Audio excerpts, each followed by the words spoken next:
Middays.com. Did you guys have fun with the drama after wins against the Packers and Lions?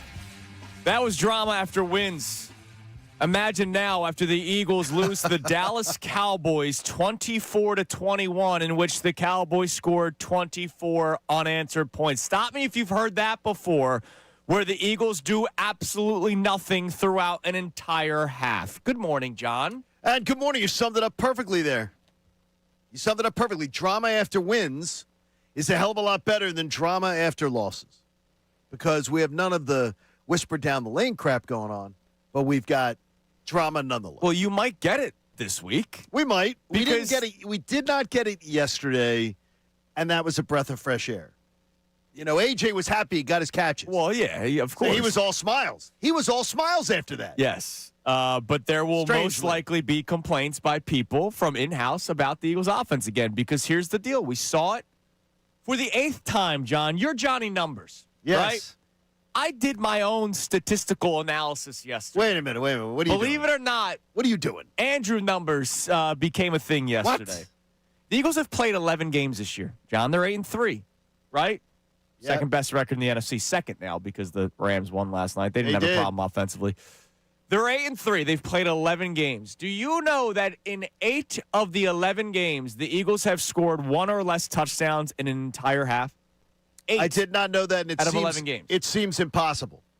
It seems like there'd be no, reason to ever make excuses for that. And here's the problem with that. And this is why the talking point of, well, they find ways to win needs to go out the window, because at some point they weren't going to find a way to win.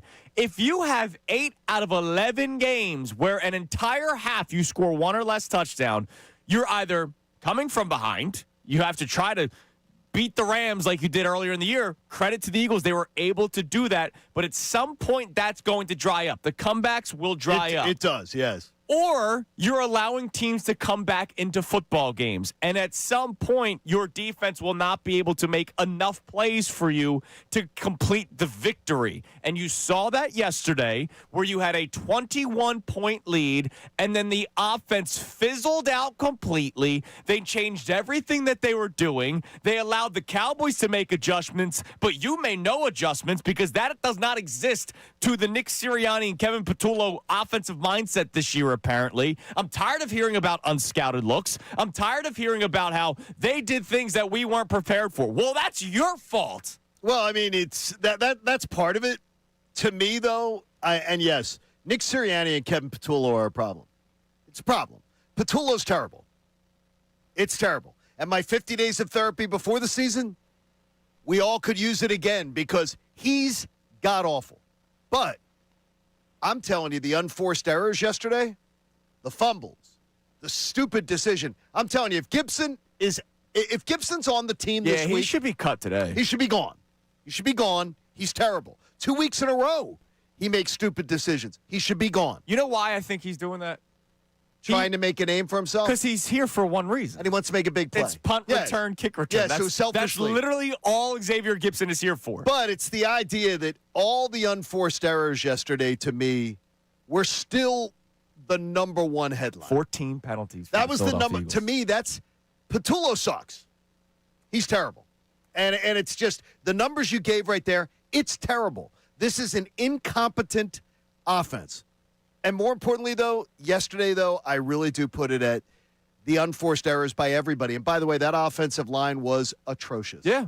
It was a horrible day yesterday. It was atrocious. And don't yesterday. give me, oh, well, we told you the Cowboys defense was playing better, because you put up 21 points in one half against them. Yeah, So, in other words, so yes. don't tell me that they all of a sudden got better in the second half, right? It was just the first half was the old Cowboys defense. The second half was the new Cowboys defense. No, you were able to put together 21 points. You were able to put together some competent drives. But this is the problem with Patullo and Sirianni. It's twofold. One, they got conservative in the second half again. Again, yes. And we see it over and over and over again, where they take their foot off the gas pedal. Two, Kevin Patullo cannot think on his feet. If you get goose eggs in halves, or only one touchdown in halves 8 out of 11 times in a season, it tells you that you're not thinking well on the fly. And when Everybody tried to tell us before the season started that was pro Kevin Patullo. Well, he's been on the team. He's been here for a while. He's been in the NFL for 18 years. This is what I would always say, and it's what you would say as well, John. Well, you would say, hey, if he's been here for 18 years, how come nobody's hired him as an offensive coordinator? Ding, ding, ding, ding. Now we know. Now we know. But here's the other thing. We know that answer has now been answered. Nobody's saying he doesn't know football. No. The problem is there is a difference between knowing the sport of football and knowing how to be a good play caller. And clearly he is in over his head. And unfortunately, the head coach is not going to take the reins because he doesn't know how to do it either. If I ask everybody to do math in their head, Connor always says, I'm not a good math guy. I'm going to pass. But if I ask people to do math and said to them, here's a piece of paper and a pen, do math, they could maybe hand in a paper to me in 3 minutes and say, here, and get them all right. Sure. If I put a timer on people and said, here's the timer. Tick, tick, tick, tick, tick. Tick, tick, tick, tick, tick. You got 10 seconds. You got 12 seconds. All of a sudden, you start panicking. You start feeling it in your head. You start, wait a minute, what am I going to do? You start second-guessing yourself. That's where we're at. This guy cannot think on his feet. And all the people who have preached to you all year long trying to tell you, well, Patullo's not that bad. He really isn't the problem. They're going to continue to try to spin to you reasons why he isn't, because that is going to continue. They're going to double down on their opinion, being like, I'm going to be right eventually. I got to tell you, I saw the texts. I saw the tweets. I saw the Instagram posts. I saw the people spiking the football at 21-0. And I was not comfortable. I really wasn't. I was pretty comfortable, I'll be honest. thought Dallas was I thought Dallas was imploding. Yeah. And then I just watched the Eagles start to I heard an expression last night they were using that the Eagles are a team that plays with their food. I thought it's a good expression. Sure. They're a team that plays with their food. They're like sitting there. They're not eating. Yeah. And it's 21-0, and they're not. Instead of just go for the throat. What is something that we celebrate from Super Bowl 59? Throw the dagger. Throw the dagger. Yes. Is something that will forever be associated with Philadelphia Eagles lore, right? Like Kevin Burkhardt saying throw, the dagger, Nick Sirianni talking about it, being mic'd up. What happened to that mindset? And now all of a sudden this year it's let's just be careful. That's not this offensive coordinator. That's the coach last year did not have to run the offense. All he had to do was go, okay, I'd like a run here. If it was fourth down or a third, are we running the ball here? If you listen to some of the mic'd ups from last year, Nick Sirianni is asking, are we running the ball here? Yeah. Are we throwing the ball here? That's what he had to do last year. This year, he's got a guy who can't think on the fly, who can't fix things, and this offense is terrible. It's painful to watch. It really is. All right, so today's one of those days where, hey, phone lines are open. You can either call in, you can text in 610-632-0975. Have at it. Nobody is safe after a game like yesterday. But do you put also, though, the unforced errors as the number one thing that went down yesterday?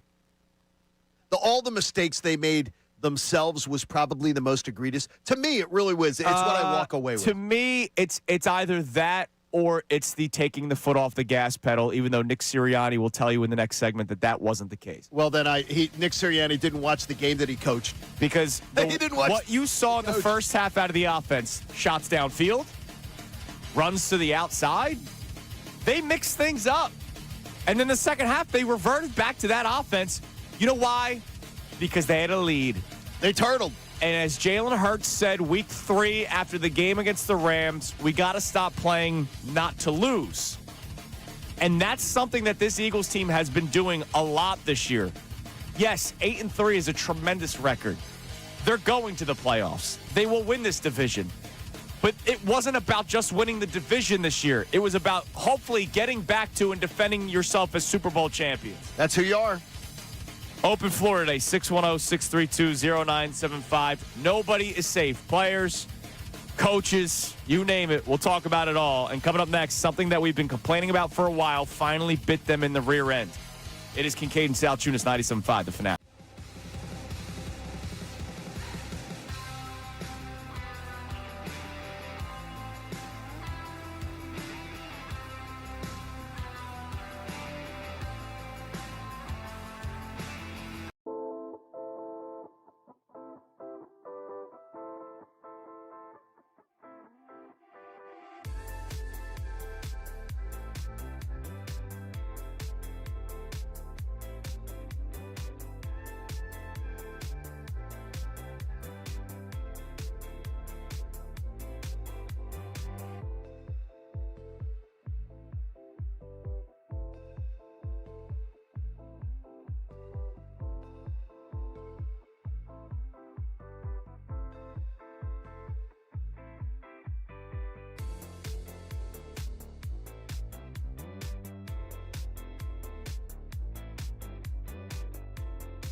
comment I see on our YouTube chat. You can watch the show on YouTube. Obviously, we always love you listening on the radio and on your app. But you can watch the show on YouTube. See us, see the vein popping out of my temple as I get angrier and angrier throughout the course of the show today. Go Birds, DH. That was rough. Very first comment, and I think that's very well putting of how this team looked. Flo Man says season's over. What? This team isn't winning anything with Patullo calling plays, and you just know they aren't making an in-season change. Stop now. Look, who was that? Flo Man. Flo Man. I understand. The frustration. Totally get it. Give me a break. The season's over. Stop. Just stop. All right. So something that we have been complaining about for weeks. And I understand we may have sounded like knuckle dragging people because they were 8-2, and what is there to complain about? Everything's wonderful. There's nothing to complain about. Which, by the way, you know what's funny? So I had an ESPN shift yesterday. Right? Yesterday morning. I did the 10-1 Sundays with Matt and Myron. I was in for Myron Medcalf yesterday. So I was working with Matt Jones, who's from Kentucky. Okay, sure, Matt's good. And Matt straight up asked me, what are you guys always complaining about? All I see is the fact that your team wins. I go, because you're not living here. Like, there is a difference between checking the standings every Monday and seeing that the Eagles are on top compared to living it every single day. So I made sure to text him during the game yesterday because I knew he was watching it because it was America's game of the week, and some of the other 4 o'clock games other than the Shador Sanders storyline were bad, right? I was like, this is what I'm talking about. They score points, and then they're non-existent the rest of the way. And one of the big issues that we have been complaining about for a while now is Nick Sirianni's super belief of winning the turnover battle. Now, look, I understand surface level, you don't want to lose the turnover battle. You do not. We all agree that is a good place to start, winning the turnover battle. However, when you allow it to literally cut your nuts off when it comes to play calling, because they did that in the second half, it could potentially cost you a game against a high-powered offense. It's one thing to do that against the Raiders. It's one thing to do that against the Browns, right? You're not worried about this team coming from behind and beating you. But when you're playing a team that has Dak Prescott as the quarterback, CeeDee Lamb and George Pickens as the wide receivers, Jake Ferguson as the tight end, Javonte Williams as the running back, you can't just say, hey, all we got to do is not turn the ball over in the second half and we'll be good.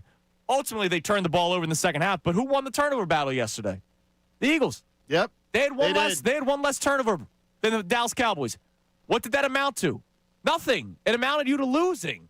It was bad, and it was so unimaginative when they got up 21-0. And more importantly, though, I counted 2 different times that they were in field goal range, that they got taken out of field goal range by the fact that they took penalties. Yeah, I mean, look, the penalties were a disaster yesterday. You're not wrong. That doesn't mean that Missy Elliott's going to make the kick. 56 yards in a dome, perfect conditions, and a clutch kick needs to be made that he's going to come through for you, and he didn't. But there were 2 other opportunities that they got taken out of field goal range by penalties. Yeah. And to me, the big Goddard gain was a big one. That one coming back was horrible. They're a very, they seem like an unserious bunch, because when you play what Nick Sirianni said, it should aggravate them. This was Sirianni after the game yesterday when asked if he thought they took their foot off the gas pedal in the second half. We're always trying to be a balanced attack. I just think, again, we'll have to look at ourselves and look at the schemes, and then we're going to have to look at the execution and see what the issues were. We just weren't very efficient as an offense in that second half. I didn't really feel that we took our foot off the gas. Oh, come on. Seriously, stop. Did you guys like the play design in the second half? It was terrible. Dude, the first half, I was like, wow. All right, they flipped the page. They went to page 2 on the play call sheet. Page 1 has hitch route inside zone. It's like Cooper's letter cards that we're working with right now. Okay, very big letters. The capital A and the lowercase a takes up an entire card. That is Kevin Patullo's page 1. It's hitch route inside zone, and then when you flip it around, you go, oh, it's A for apple. There it is. All the words that starts with the letter A. And then the second half started, and he went back to the big letter cards. Tom Brady in the third quarter. This offense looks a lot different than it did in the first half. That quote, Tom Brady. And I have a problem with Mr. Brady. Because in the first half, he's talking, I hear all about how this offense is imaginative and remedial, and I don't see that. Yeah, in the second half you did, Tom. And you know what he stopped doing? He stopped talking like that in the second half. Because you realize that they took their foot off the gas pedal, and it's the same thing every week. Look, I understand. I understand people who want to defend an opinion they had. But to continue to double down on this, Kevin Petullo's not that bad. It's not his fault. It's such a load of garbage. Stop. All the offensive talent. And this team is putzing around like that. It's awful. You know Nick's not going to do it. No, because he hired him. He gave the job to somebody who nobody wanted to hire for that kind of job in the entire NFL for 17 seasons. Question. When does Howie step in? No, too late now. Honestly, it's Thanksgiving. It's too late now. Even though you have other teams that fire their offensive coordinators. Wait, you mentioned Thanksgiving. I'm glad that you did, John, because coming up next, I had a bit of a meltdown last week. Oh, you did, yes. I played something for you guys, and then you also joined me with the meltdown. Yes. When Kevin Petullo seemingly made an excuse for some of the issues that they've had on offense this year. Well, we heard something from a player last night that is very damning of the entire offensive coaching staff. You'll hear that next. It's Kincade Salciunas, 97.5 The Fanatic. I'm going to tell you, Dan White and Associates, they don't mess around. For almost 4 decades, they've been specializing in retirement and financial planning, and they take each of you and they address your needs specifically because they know some people are maybe like the Salciunases, just starting out in life, new parents and starting out a future, laying out a game plan that hopefully is going to take them for the next 30 to 40 years, where Dan White and Associates can help out people like me, too, who want to stress test their retirement plan. Make sure that they've been doing the right things. Make sure they're going to have the income in retirement to support the lifestyle that they want to lead. Look, finances in retirement, they can be an overwhelming topic, and a lot of people don't even know when to start. Well, the only way to start is by asking the right questions, and the experts at Dan White and Associates can help you make sense of each unique situation. They host educational seminars you can attend in Pennsylvania, Delaware, and Maryland, where you can just be a passive listener, or you can just schedule that complimentary no-risk consultation where you go visit with them one-on-one. It's danwhiteandassociates.com. Check them out on the web, and I promise you, you want some financial security in your brain? They've got it. Dan White and Associates. Now on 97.5 The Fanatic Sports Update. A complete collapse versus the Cowboys. I'm Connor Thomas, and the Eagles had a brutal loss to the Cowboys yesterday, falling 24-21 after leading 21-0 early on in the game. Eagles offense was scoreless for the final 41 minutes plus of the game in what was a complete collapse. And the Birds also had 14 penalties in the game. Nick Sirianni talked afterwards about the undisciplined performance. I got to be better with my message to them. It's hard to say, hey, it's this or it's that, but anytime it's the full team, because we made them on special teams, we made them as an offense. I don't think we had any pre-snap stuff on defense, but I'm going to put that on me. The Eagles are now 8-3, and with the Rams win over the Buccaneers last night, no longer hold the 1 seed in the NFC. They'll play the Bears Friday, Black Friday, back here in Philadelphia, hopefully in a better performance. Sixers fell to the Heat yesterday, 127-117. Norman Powell had 32 for Miami to lead all scorers in the game. Sixers are off till tomorrow. Flyers had an impressive 6-3 win over the Devils on Saturday. Tonight they travel to Tampa to play the Lightning. Puck drop for that game is at 7 p.m. You can get it live here on the Fanatic. And to add on to a rough Sunday, the Union were eliminated from the postseason after falling 1-0 to New York City Football Club last night at Subaru Park. Andrew DeCecco joins us coming up at 7:55. This update's brought to you by Straight Talk Wireless. Your favorite song shouldn't have to wait for Wi-Fi. Switch to Straight Talk and get real unlimited data on Verizon's 5G network. Straight Talk, available at straighttalk.com or Walmart. I'm Connor Thomas for the home of the Sixers, Flyers, and Union, 97.5 The Fanatic.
All right, before I continue, because I may have another meltdown from a previous meltdown, I would like to check the text line, because I would imagine, John, that you and I are not the only upset Eagles fans in the Philadelphia area today. There's been a little overreaction from some, though. Like the season's over stuff. Yeah, I wouldn't say season's over. Count me out. That's ridiculous. I wouldn't say season's over. No, that's oh, wait a minute. Sounds like you're, though, not feeling.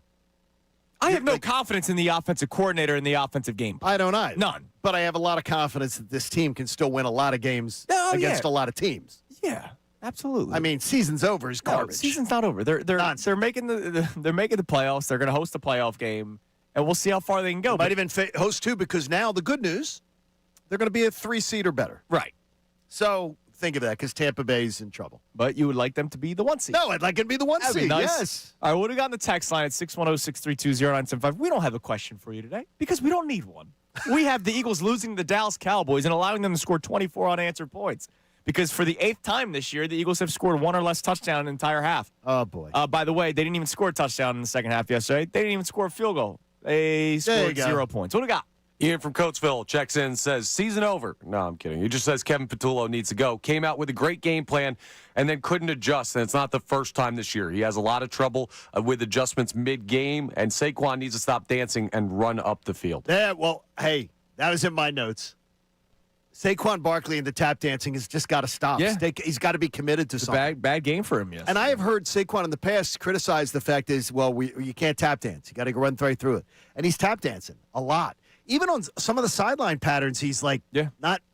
I don't understand. It's just bury your head and go. Part of me wonders if he's like, dude, I'm trying anything I can, and it's just not working.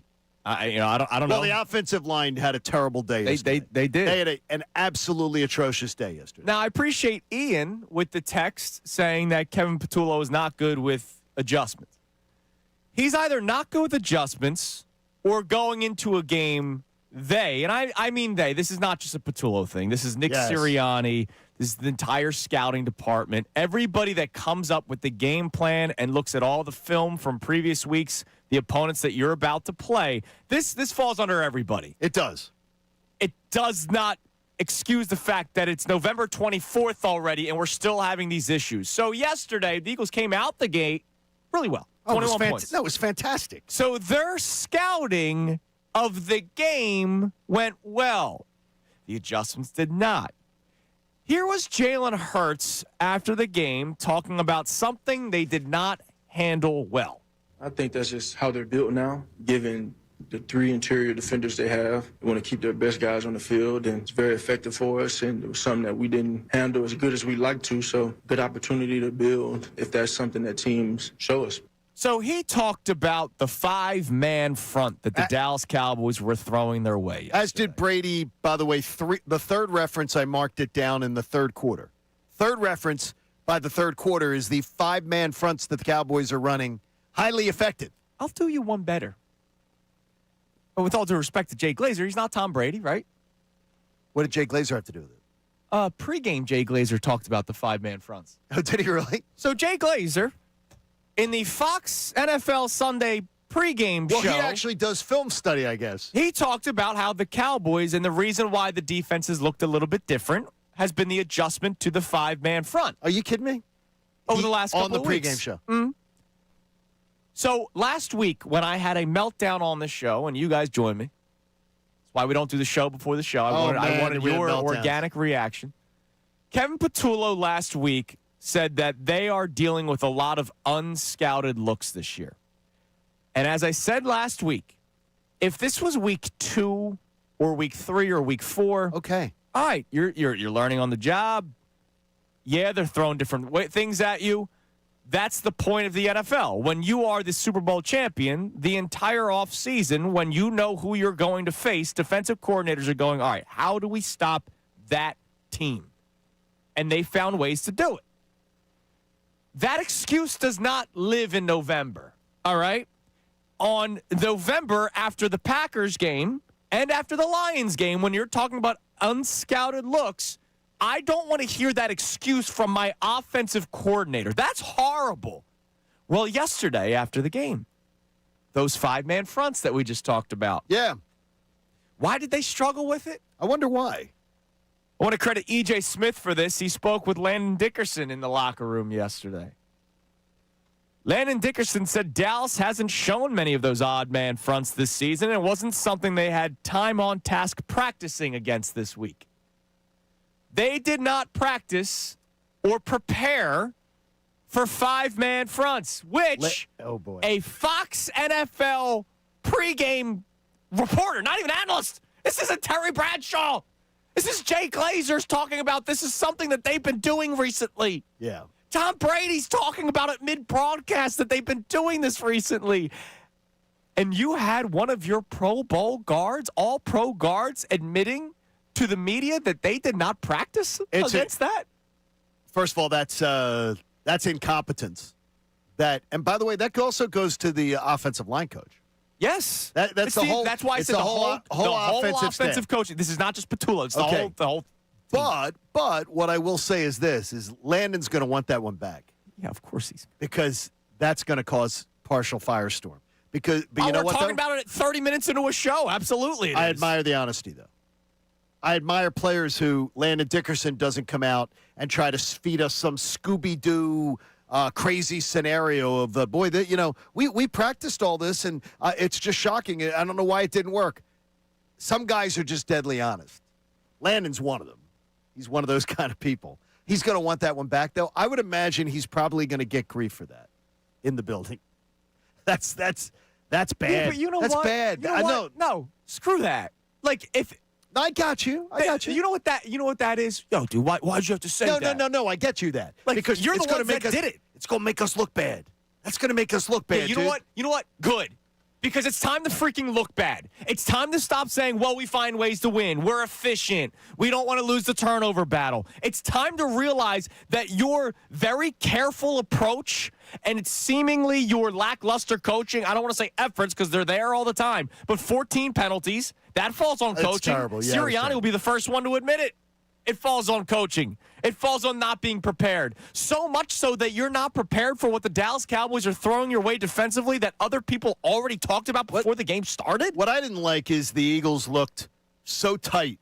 As soon as Dallas started coming back, Yes, they did. they looked tight. They looked nervous. They looked glazed. They looked like – and when it was 21-14, at that point, they start playing tight. And then once it was 21-21, you have the Saquon fumble, which is ridiculous. You have the Gibson, who should be gone. Who's trying to do too much. He should be gone. Yeah. Because he's trying to do something selfishly that ball should have gone right into the end zone. He doesn't he gets the hell out of the way. That ball's in the end zone, and the Eagles aren't in the shadow of their own goal line starting. It's disgraceful. That was absolutely a disgrace. All right, coming next, we'll read some text messages. Man, that was bad. I will add more to this week's talking point, how poorly coached this team has been. You mentioned the penalties, 14 of them. What if I told you where they ranked in the NFL penalty-wise this year? What if I told you something else about the approach yesterday? Also, Terrible. All bad. Couple of YouTube comments real quick. EC calls him Nick Stankani and Kevin Stench-Tulo. That's good. By the way, John on our YouTube chat saying the season is over. There's no fix for the offense. Stop. And the defense can't carry the water for the offense. I'd be shocked if they score more than 21 points in the playoffs. Stop. There's a lot of seasons over, people. Stop. Hey, John, let them be emotional today. That sucked yesterday. Oh, it did. No questions. They'll wake up Tuesday morning not feeling that way. But let them express their emotions any way they want because yesterday sucked. No, they can express them. I'm going to tell 24 unanswered points. Ridiculous. All right. The Eagles are one of the worst in penalties in the NFL this year. I'll tell you just how bad next. Johnny's got numbers as well. Your text messages. It's Kincade and Salciunas, 97.5 The Fanatic.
I saw that the video of us talking about Kevin Patullo, which there will be plenty of, was posted already this morning. And Mike S., I never agree with John Kincade on any take. I love that. Until now. Patullo should be sent to the moon. That's Mike?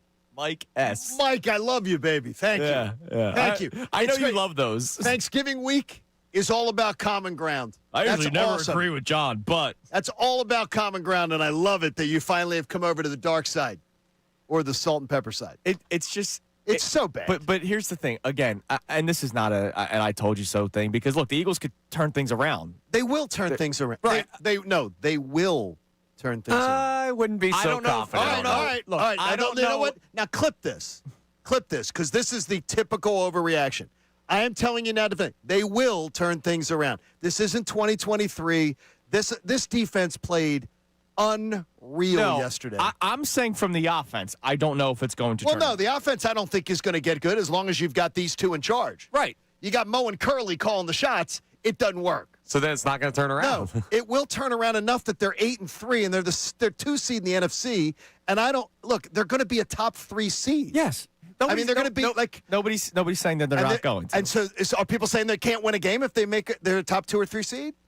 No, nobody's saying that. Well, yes, they are. do you- If people are saying season's over, Andrew, that's what they're saying. Or if they're saying that. everybody's goal was So getting you're back saying to the me. Super Bowl, right? Everybody's saying no, except yours. Except mine. There's Mine was NFC Championship game. And guess what? You may be on more on target Yeah. today. The idea of if someone's saying it can't get better, then you're saying you are etch your name in stone that it doesn't get better. I'm telling you, I am very confident it will get better. Will it be good enough? No idea. Will it get better? Yeah, it'll get better because yesterday was historically bad. Worst rushing performance ever under Sirianni. Yeah. Worst. It was that is really bad. That is a historically bad day. So, But if I told you Packers, Lions, Cowboys, did anybody say they were going to sweep those games? no.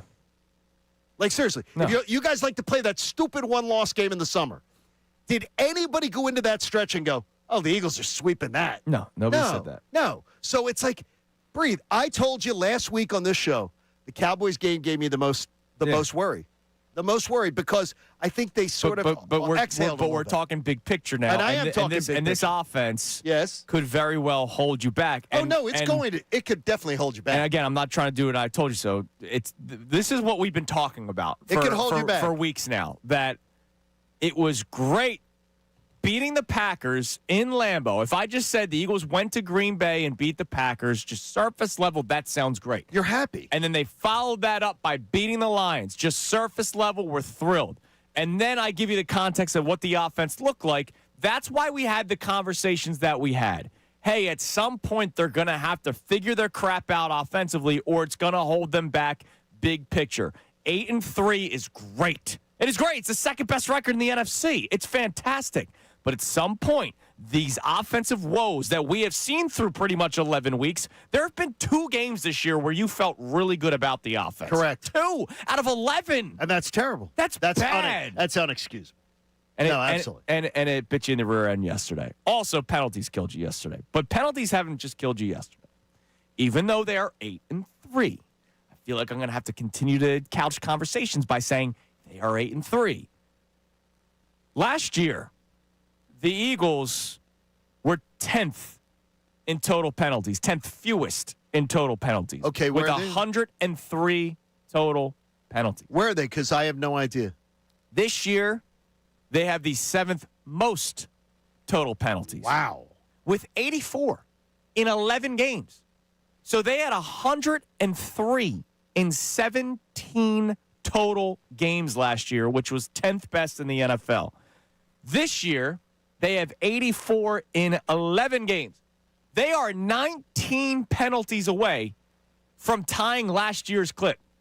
By the way, they had 14 in one game yesterday, so odds are they could tie that in the next 2 weeks.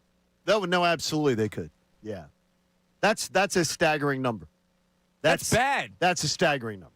It's terrible. Now, a lot of that, though, there have been, and I would love to know, and Dork Boy will go do this. I'm going to figure out the amount of penalties that were on the offensive line last year and the amount of penalties that are on the offensive line this year. Yeah, there's a lot. The percentage of them. Yeah. Because, honestly, the defensive penalties to me seem much less. Yeah, earlier in the year, it was the taunting. That was pretty much it. Which was stupid. Yeah. And now they just seem to be okay. You know why? Because they are by far the better side of the ball. It's not even close. It's all defense. It's all defense, and let's not turn the football over on offense. Tell me when the Gibson stupid play, which is just, again, sheer stupidity, sheer selfishness 1 yard line on his part. Absolute selfishness. Or poor coaching, too. That is, his special teams coach didn't tell him, you get the hell out of the way of that ball if it ever comes to you like that. You don't do it. But to me, when that defense held there, I said, oh, my gosh, they're going to bail their backsides out. Yeah. I thought they're going to bail them out. I was thoroughly expecting a drive that was going to bleed out the clock with a game-winning field goal. Now, they'd have to put it on, the 15-yard line for Jake Elliott to be clutch. They have to give Jake Elliott, an old extra point to be able to count on him in a clutch situation. 56 yards in a dome. Yeah, he's got to make that. Come on. Come on. I can't believe Aubrey missed yesterday. Yeah, that was shocking. What hell froze over. Seriously, that never happened. All right, what do we got? Oh, you said you had something penalty-wise? No.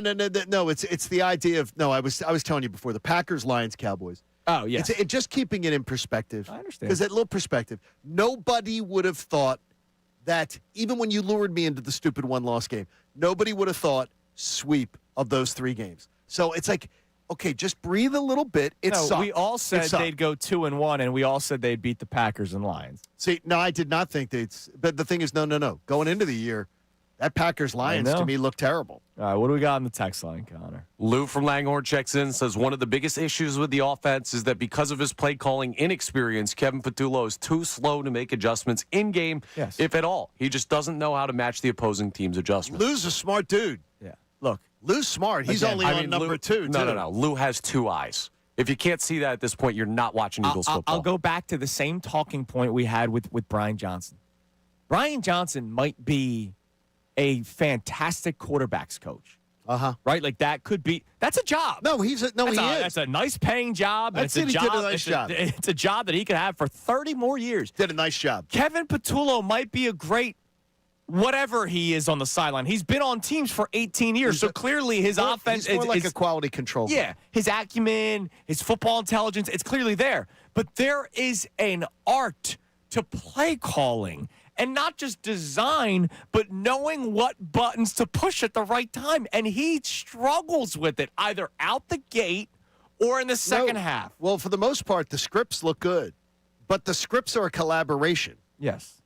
That means all week long the offensive staff is doing. That's not Kevin Patullo going, here, guys, here's my 15 plays. Everybody, this is what we're doing. BS. That is an offensive staff. In-game, once you get past that, then it's all on him. All right, coming up next, we'll hear more from you. Driving you into a ditch. Overall reaction Monday here on The Fanatic. But also, Reuben Frank does a great job with his numbers and his observations. Well, he did his 10 observations from yesterday's game. But what I want to do, John, instead of reading any of the observations, I just want you to read the intro to his article. Because he speaks for everyone. It's Kincade Salciunas on this Football Monday, 97.5 The Fanatic. Now on 97.5 The Fanatic Sports Update.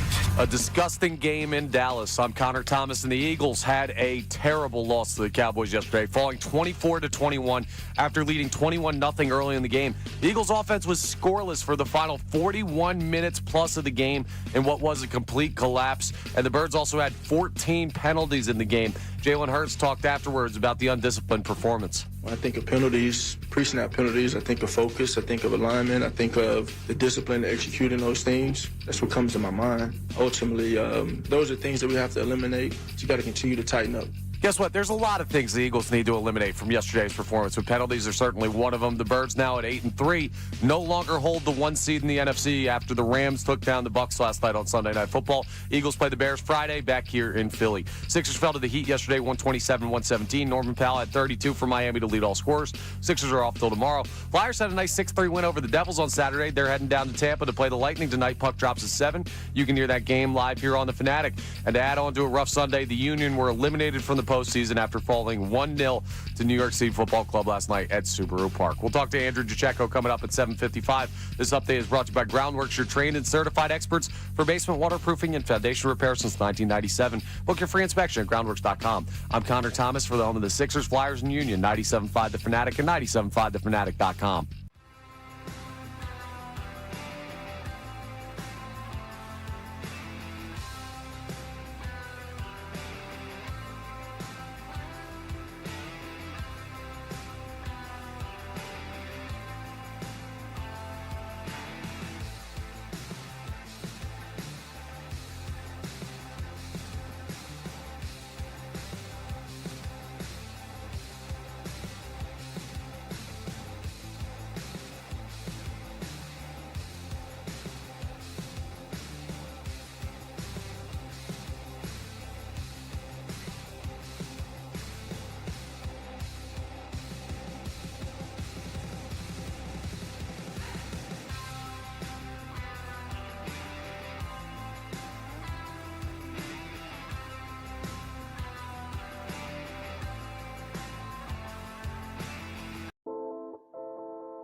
The Fanatic, brought to us by our friends at the local Bryant Home Comfort Team. Visit opayBryant.com to keep your HVAC in the starting lineup. I like the exhale there. That's good. Yeah. That's always good. Well, I need it because I've been very angry for 55 minutes. How were you last night when the game was over? So I'll take you inside the Salciunas household. By the way, happy birthday to my beautiful wife, Christy. Happy birthday, Christy. The cougar of the relationship. Yeah, she is older. Yeah, she's got me beat by 26 days. So I'm watching the game. Uh-huh. Cooper is in the basement, so I know I'm safe. Oh. All right. Coop's in the basement playing with his toys. Christy's in the kitchen eating something, and I'm watching the game. And when there was the Xavier Gibson fumble, I let out a choice word. You did. Good. You know, and I'm very calm watching games. Connor, you and I are complete opposites. Weirdly calm. Connor and I at the Phillies playoff watch parties, I stand there, and Connor paces like a caged lion. Connor's losing his mind. I'm very calm. So for me to let one out is, I was angry. And Christy was amazed by it. And then after the game was over, I just kind of sat there in silence for a little bit. I was more angrier as the press conferences and media availability continued. See, you're a better man than I am being able to watch that.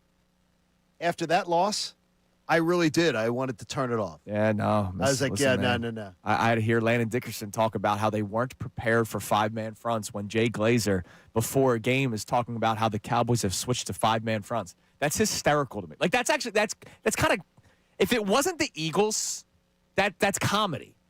That, with all due respect to Jay Glazer, the Fox NFL Sunday reporter is more prepared than the actual coach. Like, that's an episode of some sort of football sitcom. Hard Knocks NFC East coming your way soon. Yeah, can't wait.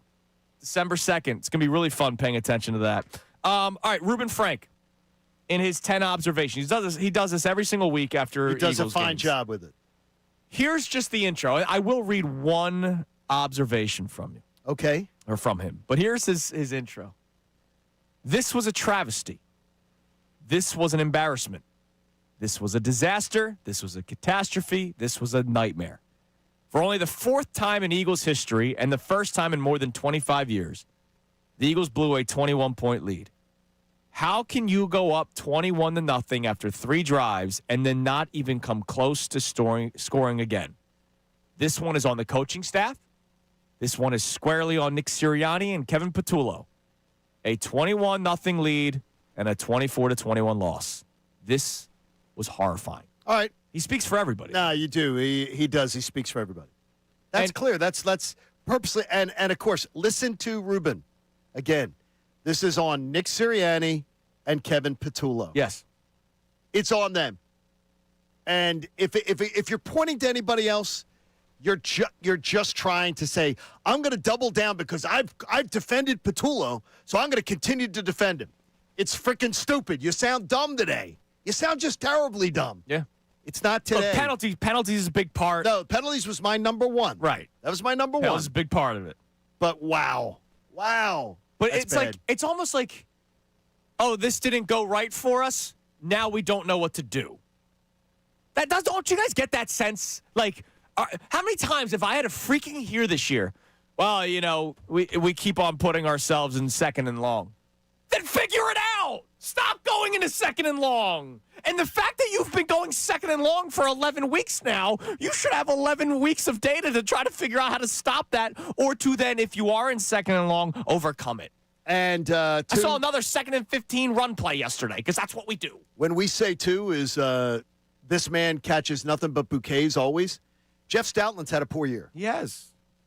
Because, look, it's okay. If your 5 starters play a whole year and are healthy and are out there and contributing, then that's fantastic. You're going to look good, too, when guys are healthy and in the game every week. When you have to start plugging and playing and you got to start, that's where the real coaching begins. And it has not been a good year for Jeff Stoutland, and I know that is a blasphemy. But he has so many checks in the good column Right. that it's like, it's tough. But this has been a bad outing by his crew, big time. All right. Let me read you the one observation as you're listening to 97.5 The Fanatic, WPEN HD1 Burlington, Philadelphia, a Beasley Media Group station, broadcasting live from the Comcast Business Studio, powering possibility. So I want everyone to realize that this is Reuben Frank. All right, Reuben Frank, I understand that he does some radio, but he's a reporter, right? Journalist, right? Everybody on the same page here. No questions asked. This is not John Kincade, Andrew Salciunas, hot take media. This is not a caller. This is not a texter. This is not YouTube. This is Reuben Frank, who covers the team. This is his job. This performance, on top of 10 points in Green Bay and 16 against the Lions, is just unacceptable. And if Patullo keeps calling plays, this team is not going to win the Super Bowl. It's that simple. We are 11 games in now. It's not early in the season anymore. Look at the last 3 games. 10 points against the Packers, 16 points against the Lions, and no points over the final 41 and a half minutes against the Cowboys. Nick Sirianni has changed coordinators before. Shane Steichen replaced Sirianni as an offensive coordinator halfway through the 2021 season. And then there was the Matt Patricia disaster late in 2023. One worked, the other didn't work. But at least Sirianni tried something. Who should take over? I don't even care. How can Jason Michael be worse? How can Scott Loeffler be worse? How can Parks Frazier be worse? It doesn't even matter with the talent this offense has. There's absolutely no way this offense can be in this state in shambles. Patullo isn't the only problem, but he's clearly the biggest one. It's the biggest problem. That's a reporter, right? It's the biggest. And by the way, a reporter who spends a lot of time around the team. Yes. It's enough. The Patullo thing's over. He's terrible. He's terrible. But the thing is, if Nick Sirianni doesn't do anything about it, then you know what, Nick? That's terrible. That's awful. Yeah. You don't go and do anything about this.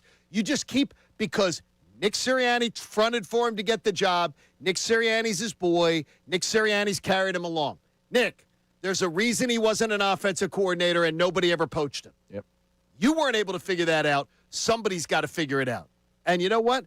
There are 2 guys on that staff who could be able to call plays. Right, because they have experience. They can call plays. And Patullo never did. It's just got to be done. By the way, it's terrible. This is the last time Nick Sirianni ever has power ever again, right? Like we all agree. Remember how they tried spinning it that he was the one that hired Kellen Moore and Vic Fangio? Yeah, that's hilarious. Let's go to Brian, who is he's in Dallas. Sorry, Brian. What's going on, man? Hey, man. Hey, man. Listen, put it this way, the God shares all of our frustration because it's pouring, raining, and thundering in Dallas right now. All right? Only above you, though. The rain cloud is following your car. You're probably right, man. But dude, I mean, you guys and John, I wish I shared your optimism when you said they're going to turn it around. I don't see how. Whoa. Man. Now remember, when I say turn it around, do I believe that means they're going to, be great? No. But turn it around, because I am hoping that Mr. Lurie has paid attention and Howie's paying attention, and they say, you know what? Enough of the jobs program for Nick Sirianni's buddies. Gotcha. Okay, all right. I thought you meant like Sirianni and Patullo. Oh, no. They'll be better than they were yesterday. I don't, John, I just respectfully, man, I don't see how. Like, we've had 11 weeks of copy and paste. This game, I don't know if you guys mentioned it earlier, right? I got on about an hour ago. This game was a direct copy-paste of the second half of the Denver game. I mean, Patullo just doesn't have it. Like, that counterplay that we run, which was against a 5-man front that you mentioned earlier, that counterplay, if you watch Dallas, they ran our play to perfection because they knew how to block. They knew how to scheme it. Patullo was literally just determined, I'm going to keep running this counter until we increase from 2 yards a carry to 3 yards a carry. It was like Deron Bland in the second half. Deron Bland saw an in cut coming to A.J. Brown before he stepped right into the passing window because Patullo ran out of plays to call. He called everything he could in the first half, and in the second half we had to adjust. He couldn't. Yeah, because he went back to page 1 of the play sheet, which is hitch routes and inside zones. Man, we appreciate the call. I mean, it was the second half playing not to lose. Well, there's plenty of that. And you did it against the Broncos. To Brian's point, we got this lead. Let's just hold on to it. What happened to the mindset of throw the dagger, put your foot on the throat? Instead, it's let's just not lose. That mindset was with a competent offensive coordinator who knew how to call plays. That's why you were confident to throw the dagger. That's why you were confident to do that to attack. They're not. They got a remedial guy drawing up plays who obviously his depth is poor. Yeah. Because there were no adjustments made yesterday. All right, what do we got on the text line, Connor? All right. Well, we have a lot of people very excited to talk Eagles today. Jim from Warminster says, I understand the defense got torched time and time again, but this was a game the offense needed to win, and they didn't. Look, the defense again. I'm gonna say this till I'm blue in the face. All right. So yes, the defense is part of the reason why they scored all those points in the second half, right? 24 points because it was the Cowboys offense that did it. But here's the deal. It's just like it was the Buccaneers game all over again, where people tried blaming the defense because nobody wants to blame Jalen and Patullo and AJ. Nobody wants to do that because we love this offense. 6-play punt drive. 7-play punt drive. By the way, 1 minute and 27 seconds off the clock, 2 minutes off the clock. 3 and out, 2 minutes and 16 seconds off the clock. Missed field goal. They almost got 4 minutes off the clock. Fumble deep in your own territory. Punt. 7-play punt. There it is. When you That's are giving what your happens. defense 5 seconds to breathe, and oh, by the way, the Cowboys have momentum, that's going to add to that. And what happened to the aggressive play calling, the passing downfield and everything like that? What happened with it? Because It was working. It was not working to lose. It was working. But the thing is, early in the game, you build up that lead. You're going. There's an old adage is, keep doing something until someone shows you they can stop. Well, here's what they're going to tell you. Well, they made adjustments. Okay, so then You adjust. You adjust. Dopey. Instead of just being, damn, they made an adjustment. Hitch route. That's all they do. All right, coming up next. Something Nick Sirianni said yesterday about a decision he made before halftime. And it kind of illustrates how overly careful this team can be at times. And at times, it hands you losses. It's Kincade and Salciunas, 97.5 The Fanatic.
And it's a football Monday brought to us by the local Bryant Home Comfort Team. Visit opayBryant.com to keep your HVAC in the starting lineup. All right, so one of my biggest problems, and I know it's a problem of yours as well, John, is the overly careful approach that this offense has at times. Conservative, or if you want to talk about playing not to lose, which Jalen Hurts used.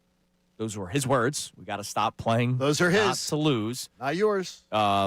So these are the players saying it, right? Not just media members, but I agree with what Jalen Hurts and the Eagles' offensive players have been saying over and over and over again this year because we all see it, right? We all see it, and we all saw that in the second half yesterday when they were up 21-0, they said, "All right, we got the lead. Let's keep it. Let's ride this thing out. Let's just keep this lead." And the second you take your foot off the gas pedal, even though Nick Sirianni says that we didn't. Second, you take your foot off the gas pedal, that's going to kill you. And then you're making your defense go out there after 5 seconds of water time. He's going to regret he's going to regret saying that they didn't take their because it's going to be clear that they especially did. when it goes against his own beliefs in the playoffs last year. And it's clear that they did. So this is just an example of it. At the end of the first half, the Eagles had 17 seconds left, and was it 2 or all 3 timeouts? Do we remember? They had 2 timeouts. They had 2 timeouts. Because remember they called one early? Yeah. Remember I forget, we're right before halftime? Sure. Yeah, you're right. So they had 2 timeouts left. All right. I'm not sitting here telling you that they should have chucked it downfield to try to get points before halftime. I'm not going to sit here and say that they needed to do that. But take a listen to when Nick Sirianni was asked about it. Hear his reasoning, and I want to point something out to you. Go ahead, Connor. Yeah, 17 seconds. I won't get into where our cutoff is. The ball was on, the 28-yard line. If you look through a lot of that stuff, I've looked at all those throughout the last 15 years. That was the decision I made to go with that at that particular one. A lot of things happen in those scenarios when you're against the clock. We tried to run it to see if we could bounce one out of there and see what happened after that. We didn't get anything there, so we let the clock run out there. And they had their timeouts as well, and that kicker can make it from long range. So, we had that 21-7 lead, and that's what I decided to do at that particular time. That's incredible. That's an incredibly – what a weak answer. Here's what bothers me. What a weak answer. Here's what bothers me. All right? If he just said, look, we have a cutoff at some sort of time. We did not think analytically that we'd be able to get downfield, even though you have this very expensive offense. Sure. So I would still disagree with it. But, okay. You think, hey, we did not have enough time to get downfield.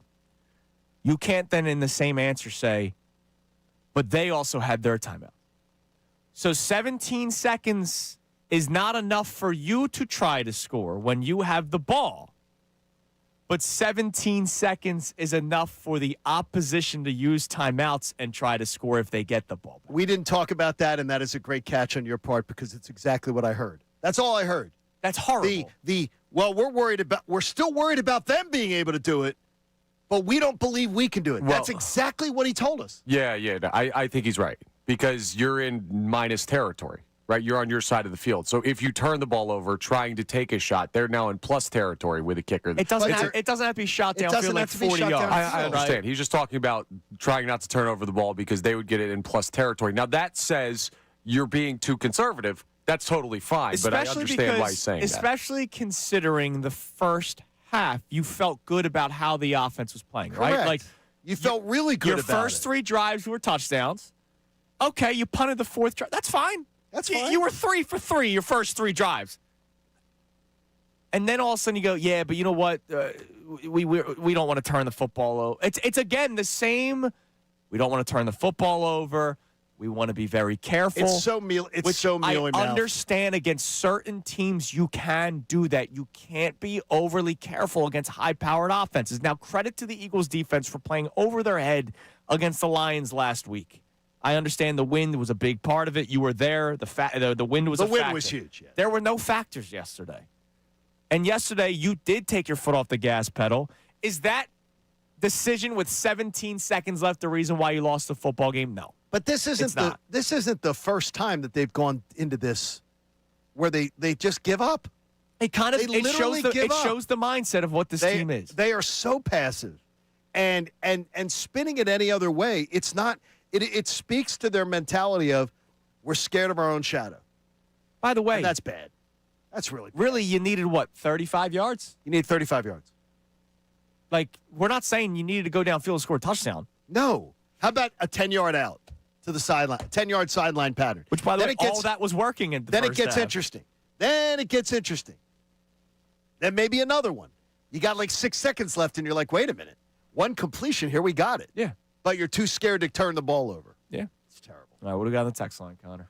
All right, more fun stuff coming from our listeners. Bill from Harleysville says, spare me any of the 90210 drama this week. I don't care about AJ comments or Jalen's limitations. The problem with this team is coaching. They have yet to play a complete game, and the consistent penalties are ridiculous. Incompetence is the theme of this game. And what I'm going to tell you now is that there will probably be more drama this week. Now, it might not be directed at Jalen.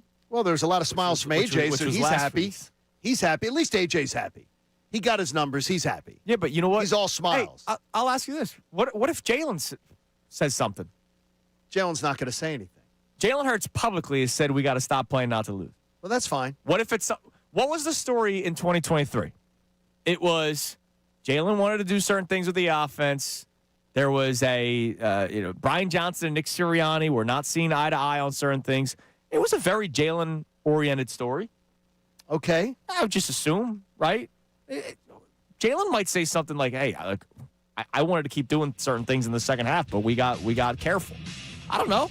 I don't believe that's going to It might be directed at somebody else this week. Yeah, I don't want to do they might say this, they might say that. I don't believe Let's they're- focus on At this point, they might say anything. At this point, I don't give a damn what they might say. I give a damn what they might do on Friday against the Bears, what could be look like ass again. This team has said a lot. They've got a lot to say. Yeah, about Philly sports. All right, coming up next. Oh, boy, 10 carries for 22 yards. What does Saquon Barkley have to say about that? Hear him, and then John Kincade will give his 3 observations from the rest of the NFL because the Eagles weren't the only team in action yesterday. It's Kincade and Salciunas, 97.5 The Fanatic. I'm going to tell you that I will be there to take on the Birds on Friday. And when I say take it on, I'm taking on the tailgate, the true fan tailgate before the Birds take on the Bears on Friday. It's Black Friday. It's going to be awesome. The same awesome tailgating experience you get every time you hang out with Philly Sports Trips and the Fanatic. We're talking all-inclusive food and drinks, live entertainment, special guests, former players, and, of course, a sea of Birds fans enjoying their day off from work, getting pumped up before kickoff, and the best part, it's just a short walk to the link. Could Salciunas make an appearance? I don't know. I'm hearing some rumors. Look, it's going to be hanging out there with the fans. I'll give away some prizes, get everybody fired up for the game, and plus every part of every ticket goes to the Eagles Autism Foundation, so you'll be tailgating for a great cause, too. This is the third of our 4 true fan tailgates that we're hosting this season. So if you can't make it on this Friday, grab your spot now for the Raiders game before they sell out. So hit up phillysportstrips.com for tickets. You've got the day off from work, so come on down before the Birds game and hang out with me and the gang from Philly Sports Trips. Go to phillysportstrips.com. The True Fan Tailgate, the only way to pregame with True Fan Travel and 97.5 The Fanatic. Now on 97.5 The Fanatic Sports Update. The Birds blow a 21-point lead. I'm Connor Thomas, and the Eagles had a brutal loss to the Cowboys yesterday, falling 24-21 after leading 21-0 early in the game. Eagles offense was scoreless for the final 41 and a half minutes of the game in what was a complete collapse. They also had 14 penalties in the game. Head coach Nick Sirianni talked about the undisciplined performance afterwards. I got to be better with my message to them. It's hard to say, hey, it's this or it's that, but anytime it's the full team, because we made them on special teams, we made them as an offense. I don't think we had any pre-snap stuff on defense, but I'm going to put that on me. Eagles are now 8-3, and with the Rams winning over the Bucs last night, they no longer hold the 1 seed in the NFC. They'll play the Bears Friday back here in Philly. Sixers fell to the Heat yesterday, 127-117. Norman Powell had 32 for Miami. He led all scorers. Sixers are off till tomorrow. Flyers had a nice 6-3 win over the Devils on Saturday night. Tonight they're heading to Tampa to play the Lightning. Puck drop is at 7 p.m. You can hear that game live here on the Fanatic. And to add to what was a rough Sunday, the Union were eliminated from the postseason after falling 1-0 to New York City Football Club last night at Subaru Park. Andrew DeCecco joins us coming up at 7:55 for his observations after the game. This update is brought to you by Audible. Stuck in traffic? Audible's romance collection will have you falling fast in the slow lane. Satisfy every side of you with rom-coms, romantasy, and the really steamy stuff. Listen free with the 30-day trial at audible.com. I'm Connor Thomas for the home of the Sixers, Flyers, and Union. 97.5 The Fanatic and 97.5thefanatic.com. .com.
veins popping out of my forehead. I've not been like this. Look, obviously a loss is why I'm angrier. But again, it's kind of like the Phillies thing for me when we point out the flaws of the team and the flaws of the approach. It's like you with the base running. Yep. It's me with the right-handed power bat. You sign Max Kepler, who bats left-handed. And it's the Ranger Suarez. You could have used him out of the bullpen. And when you see things play out or you predict things and it bites them in the rear end, that makes me angrier because here's why. I am supposed to be considered the hot take radio guy, low-hanging fruit. Right? That's how. No, that's us. That's how we are Right, perceived. right. That's us. And oh, by the way, I would imagine that's how people inside NovaCare or any of these organizations perceive fans and like, What do they know? What do they know? Yes. And when we are right, it makes me angrier because I'm not paid to do those things. Like, I'm not paid to be a coach. I'm not telling you I could be a coach. All right? You're not. No, But when none of us are. when we say, hey, maybe the let's just not turn the football over might be a negative factor at times, and that's exactly kind of what played out yesterday, that's going to tick me off a little bit more. Jim. Oh, it's a negative factor at times. At times. At times. It's incredible. It's so bad. They took their foot off the gas pedal. And they did it again. They were very careful in the second half. They did it again. The Cowboys made adjustments, and once again, how many times have we pointed out that the Eagles coaching staff, it's not just a Patullo thing, the Eagles coaching staff either are unprepared to start games or when the opposing team makes the adjustment, they can't figure it out. That's problematic. Landon Dickerson's honesty is going to cause problems this week. If you weren't listening earlier, let's play that clip from Jalen Hurts one more time, Connor. So Jalen Hurts, after the game, gave credit to the Dallas Cowboys 5-man front. I think that's just how they're built now, given the 3 interior defenders they have. They want to keep their best guys on the field, and it's very effective for us, and it was something that we didn't handle as good as we'd like to, so good opportunity to build if that's something that teams show us. Now, the reason why you bring up Landon. So, Jay Glazer, Fox NFL reporter. See, I didn't even know this part of the story. When I'm talking to you about this morning, I'm like, Yeah. wait a minute. I didn't even know Jay Glazer's involved. Jay Glazer, before the game, talked about what's different for the defense of the Cowboys. Because remember, that was the excuse that some people were making before this game. Oh, the yeah. Cowboys' defense is Well, they're much so better. much better. Yeah, you were able to score 21 points against them in the first half. No, and then in nothing. the first 19 minutes. Right, exactly. Three drives, 3 touchdowns. 19 minutes. They then switched to this 5-man front. Jay Glazer talked about it. Tom Brady's talked about it. Yesterday, Landon Dickerson spoke with members of the media. I saw the tweet from E.J. Smith. He said that Dallas hasn't shown many odd fronts this season, and it wasn't something that they had much, quote, time on task practicing against this week. Okay, that's not good. That is damning of the entire offensive coaching staff. Correct. That's everybody. It's not just Kevin Patullo on that one. They were but ill-prepared. But Kevin Patullo is the man who is in charge. Yeah. So he's the guy in charge of that. He's the guy who is expected to lead the charge to make sure that you have studied every single angle. By the way, Tom Brady obviously had. Yeah. Tom Brady I thought he did a great job of analysis yesterday. I'm reading just one of the replies in EJ's tweet. A Cowboys fan responded saying they've been doing a ton of odd man fronts the last 2 games since they acquired their new players. That is correct. He said, I'm surprised to hear this. This is a Cowboys fan that's just trying to keep it real. That's why I'm telling you Landon's honesty is going to not go over well. And it shouldn't get him in trouble. No, it shouldn't. It should be a referendum of this coaching staff. But it's going to get him. It's going to get him. People are going to be like, what are you doing? Because it makes Kevin Patullo look stupid. Yeah, good. Okay. Yeah, guess what? We all figured that one out. By the way, all figured that one out long ago. the 5-man front may also make things difficult on the ground game. Here was Saquon Barkley after the game yesterday where he finished with just 22 yards on 10 carries. Not frustrated with anybody else. I'm a big believer that the run game starts with me and ends with me. So I'm in a little funk right now. I've had funks like this before. Just got to break it. And the only way I know how is by flushing this, working my butt off, and get ready for my next opportunity. Yeah, I mean, look. Well, flushing it would be great. and I believe that he will work his butt off, right? Like we all No we all questions believe asked. it. It's He just, absolutely will. yesterday was a very, very bad game for the entire offensive line and Saquon Barkley. And once more, when they don't have an identity because they thought, oh, we're just going to run the football and empower our will again, and opposing teams have found ways to stop it. Because, again, this goes back to my thing that I was just talking about 3 or 4 minutes ago. I get angry when I can predict things. You knew that defenses were going to do whatever they could to stop the run this year. Yes, that was going to be the number one thing you Let's have to not let adjust to. 26 beat us. No. It's easy to figure out that's what it was going to be. And they have struggled to overcome that, despite having an 8-3 record. All right, football music, John Kincade.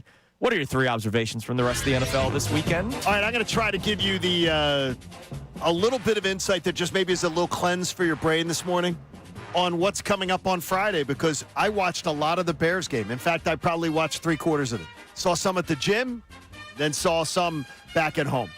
Here's 3 things you need to know. Working out with Coach Carter? No, with Coach Carter yesterday. By the way, I hate going to the gym on Sunday mornings, by the way, late mornings. All the, good-looking young people are there, looking, great and in shape and everything like that. It makes you feel even more insecure. You fit right in. But it's good. Yeah, sure. All right, my 3 observations on the Bears.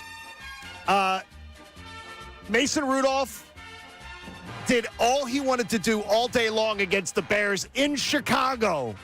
On their home field, there was no wind yesterday, and it was really nice conditions.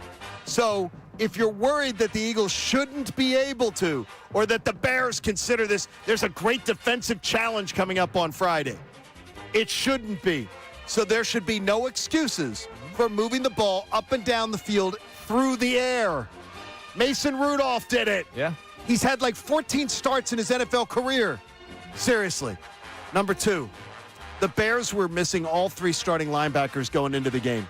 Then they lost one of their top 2 fill-in guys, get dinged up during the game, who didn't come back. All day long, there's a soft midsection that's available for you. All day long on that defense of the Chicago Bears. Could be. Think about that for your same-game parlays. And number 3, the Bears have 1 quarter out of the 4. They're in first place. They have the same record as the Eagles.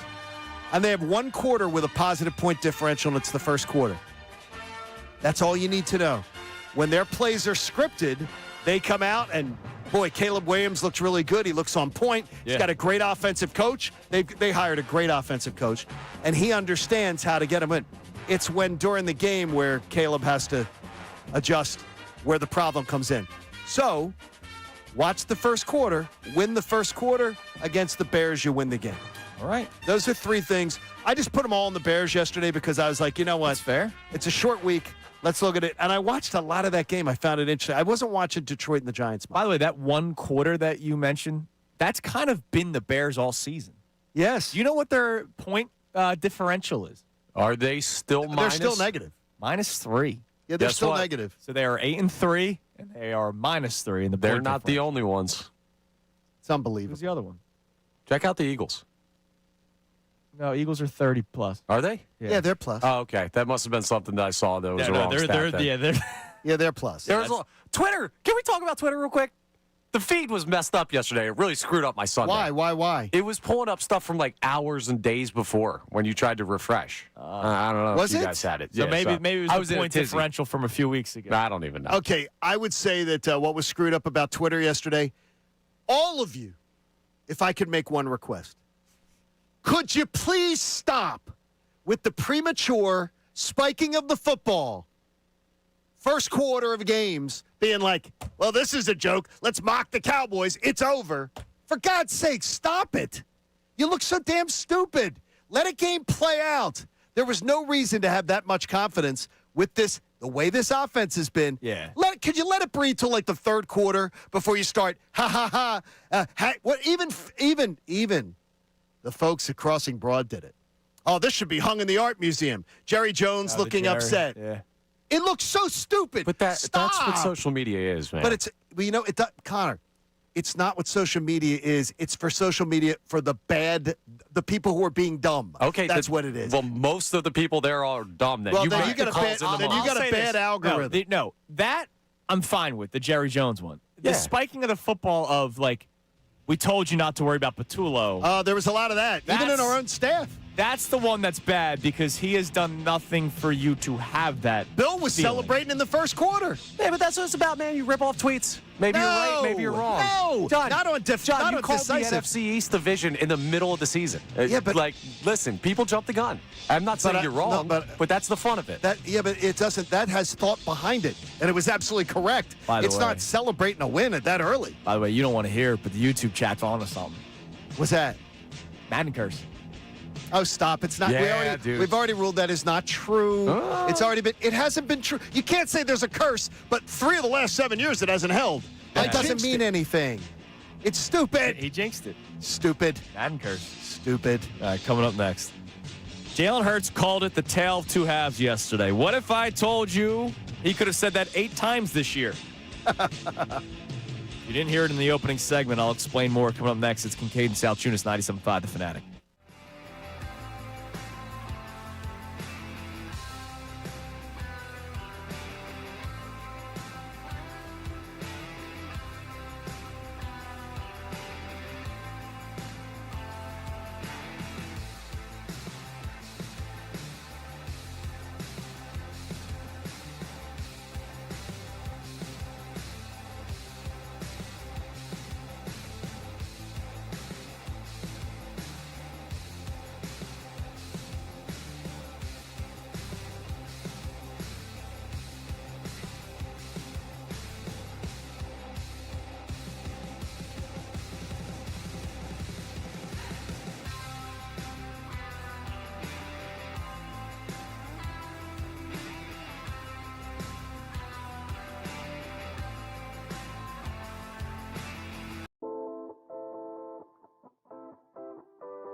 It's 7:40. Here on Kincade and Salciunas, It's 97.5 The Fanatic. Well, yeah. It's flying. Fortunately, unfortunately, I don't really know. You know what's crazy? I just saw it mentioned on our YouTube chat. There were a lot of Eagles fans there yesterday too. There were. You could hear the cheering. When Big time. Cooper DeJean had a big play yesterday, you heard, and Yo Dude 43090 said it on the YouTube chat. You heard the Coop like really loud through the building. You did. A lot of Eagles fans traveled for that stinker, man. That's freaking terrible. Can you imagine waiting for that plane today? I mean, that's one of the worst losses. Is that the worst loss of the Sirianni era? Honestly, because of where they are. There were times before they weren't as good. Yeah, and they lost. that, Like the look, Tampa Bay loss. That playoff game against Tampa Bay was terrible. But the thing is, they weren't expected to win. They weren't expected to win. No one went into that game going. No, not the first one. The second one. Nobody went into that game going, man, this team's really good. I still talked myself into that. No, I talked them into a win. Yeah. But I said 17-13. I still remember that. But like and they came out and like they didn't want to be there. Yeah, those 23 has a couple in contention. Yeah. The Cardinal game? Cardinals lost. Yeah, the Cardinal loss was terrible on New Year's Eve. That ruined New Year's Eve. That absolutely ruined. John Connor. How many yards did he rush for that game? Like close to 200? And the second half, Jonathan Gannon was just laughing. It was pretty bad. It was bad. Let's see. How much? James Conner. Sorry, John Connor, Terminator, maybe. James Conner. Well, he seemed like the Terminator that day. 26 carries, 128 yards on the day. Yeah. How much did Sarah Connor rush for? Very good. Good line. All right. Here was Jalen Hurts after the game yesterday talking about the tale of two halves.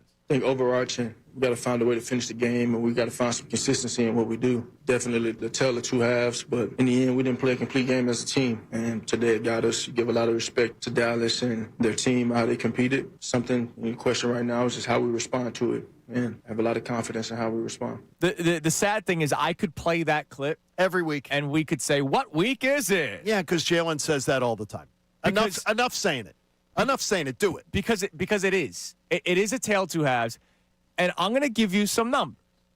Again, so I'm playing the role of John Kincade. It's Andrew numbers. I like that. This time, not Johnny numbers. Get some numbers. Johnny stats. Let's do it. Said in the beginning of the show, the Eagles have played in 11 games, John. Uh-huh. In 8 of the 11 games, they have scored a touchdown or less in an entire half.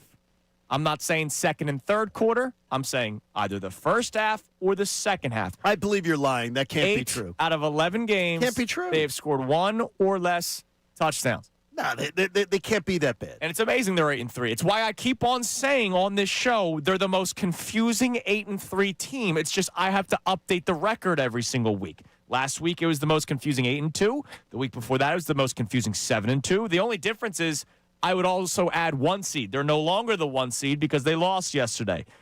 So Jalen Hurts talks about the tale of two halves.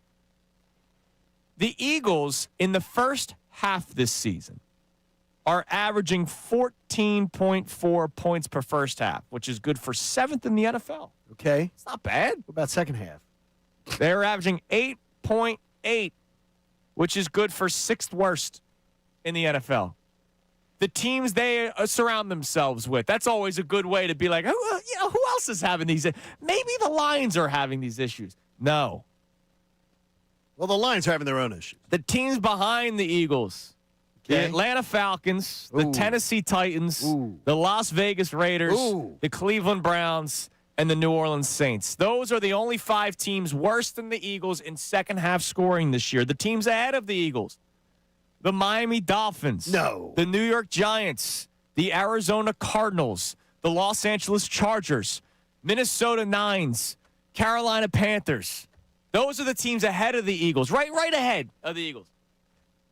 Nine's 6th worst. Nine's just about to put it all together, though, isn't he? Yeah, he's almost there. It's so funny, the bonding over how bad McCarthy is. And the reason why the Eagles can't do anything in the second half, here's Nick Sirianni. Again, copy-paste whatever press conference you want to play, but you just have to change the team. This was him talking about what the Cowboys did in the second half.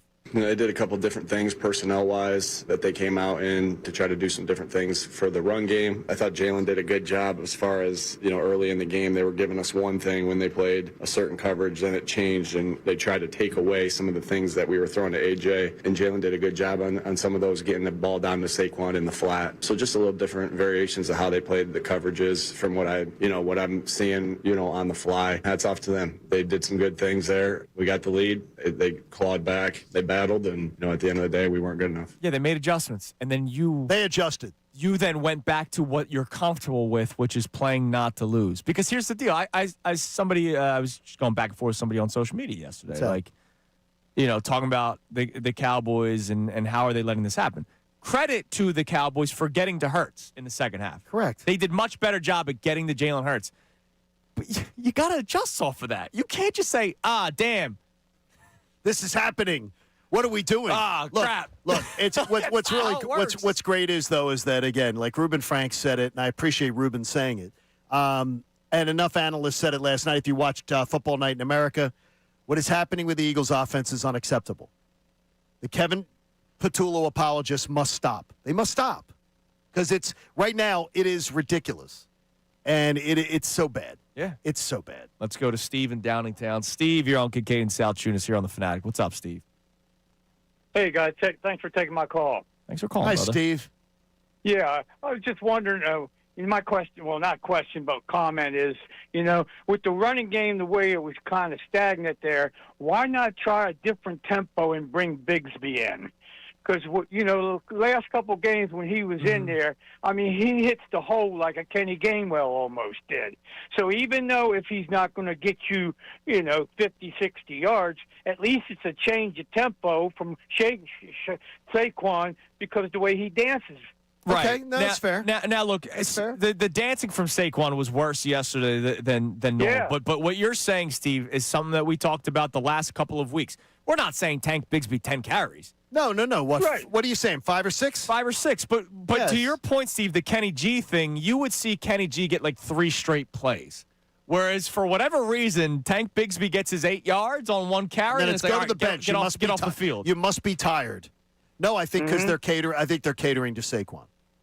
They're Yeah, trying to make sure of that let's see if we can get Saquon going. At this point, just worry about winning freaking games and stop worrying about getting him Well, what going. they'll tell, and thanks for the call, Steve. We appreciate you, man. What they'll tell you is they are winning game.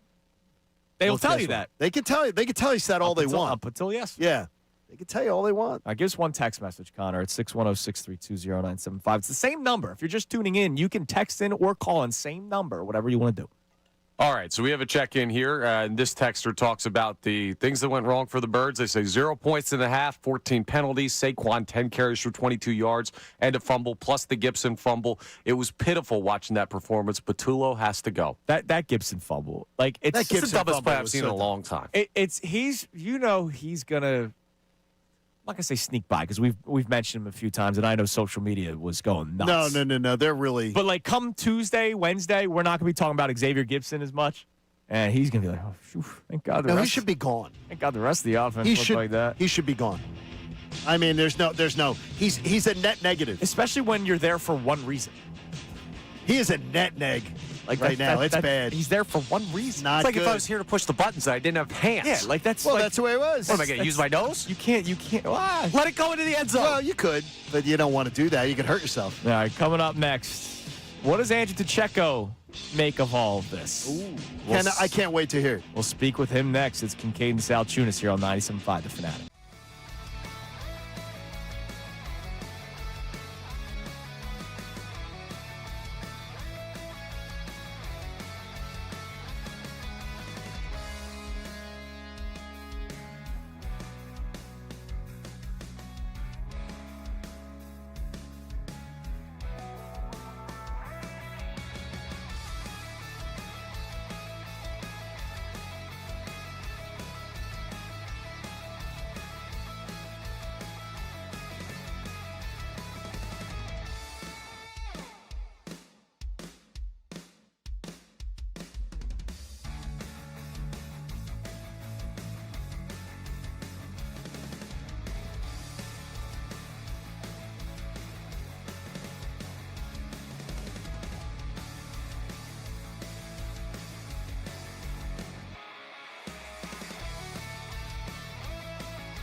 Kincade Salciunas, 97.5, The Fanatic, WPEN, HD1, Burlington, Philadelphia, a Beasley Media Group station broadcasting live from the Comcast Business Studio, powering possibilities. We've been unpacking this Eagles loss to the Cowboys yesterday, 24-21. Cowboys 24 unanswered points en route to a win. They kept their season alive, by the way. Yeah, they're alive. Because you could have handed them their sixth loss. Do I still think they're going to make the playoffs? No, but you kept them alive. You could have ended their season yesterday, and for a couple of minutes, it felt like that was the direction it was going until things flipped. And joining us now on the Comcast Business Hotline, where every day is a big day, like Comcast Business, help you move forward with what's next from Inside the Birds here on 97.5 The Fanatic. Check out the great podcast, Birds Buzz.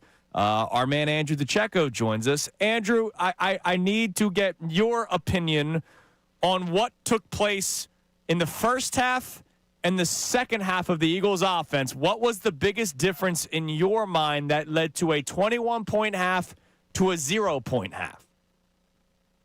Well, it was just a lack of execution in the second half. I thought the Eagles got off to a really effective start offensively, and they were pushing all the right buttons, good play design. And then in the second half, while I still didn't – I'm not of the belief that they were conservative, and I can explain that. But I just thought that they kept falling victim to the self-inflicted wounds. There were the coaching staff didn't do adequate adjustments in terms of being able to counter what Dallas was doing. And I didn't think that the Eagles were able to capitalize on many opportunities. For a while there, it didn't seem like either team really wanted to win that game. They were both giving the other an opportunity.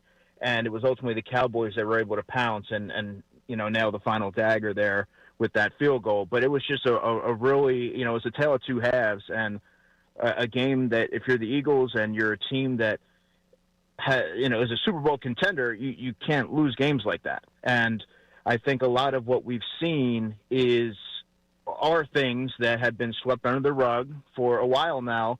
And these are things that A.J. Brown was alluding to try and get in front of these things so that it didn't come back and haunt them. And you started to see it reveal itself yesterday afternoon. All right, so you mentioned you don't believe they were conservative in the second half, and then you can explain it. So if you can, please do. Yeah, first drive of the third quarter. The first play, 8-yard completion to Grant Calcaterra. The next play, I believe it was a play action, awful play action. 20-yard completion to Dallas Goedert. Illegal formation on Matt Pryor. Then they had a 2nd and 7. And there's two incompletions to Devontae Smith, the first of which was a deep shot down the left sideline.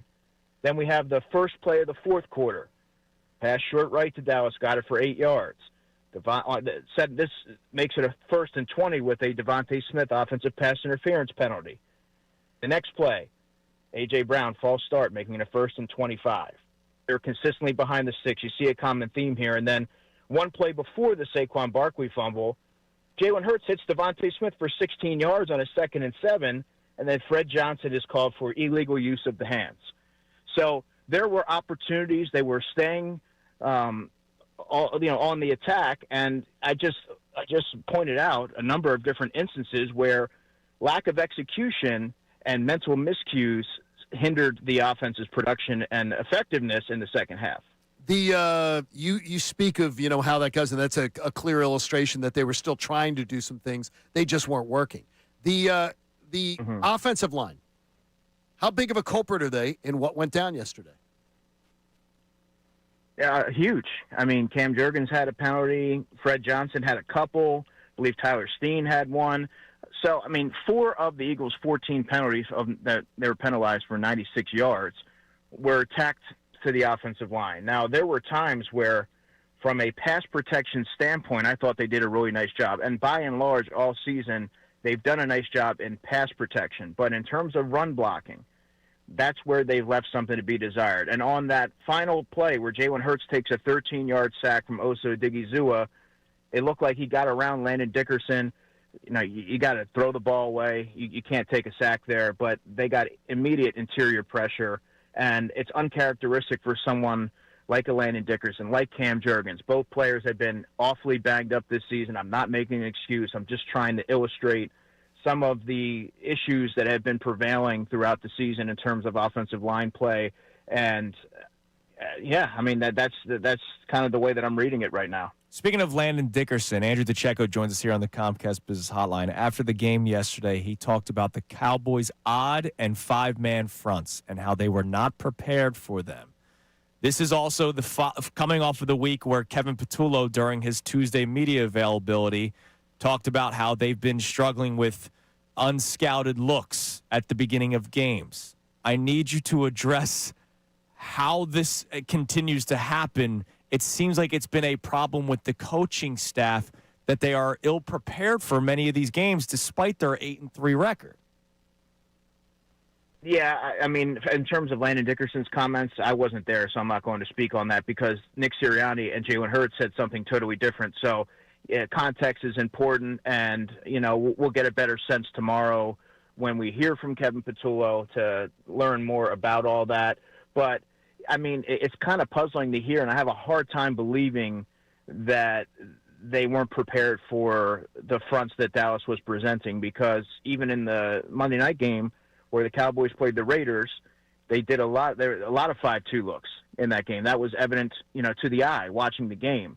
And so I'm not of the belief that the coaching staff was unaware of that. I think a lot of this goes back to execution, and that's something that I go back to throughout the season. Now, it's always players first, but that's not without, coaching issues. And they can always do a better job in terms of putting them in position to be successful. But I just have a hard time, guys, believing that the coaching staff wasn't aware of what Dallas was doing with Quinnen Williams now implemented. Osa Odighizuwa is a player who they really like, and they're trying to find ways to maximize their talent from the interior perspective. Did the Eagles look tight to you in that game as Dallas drew closer? Did they look uncharacteristically tight, or did you just think that it was one of those snowball effect type of games?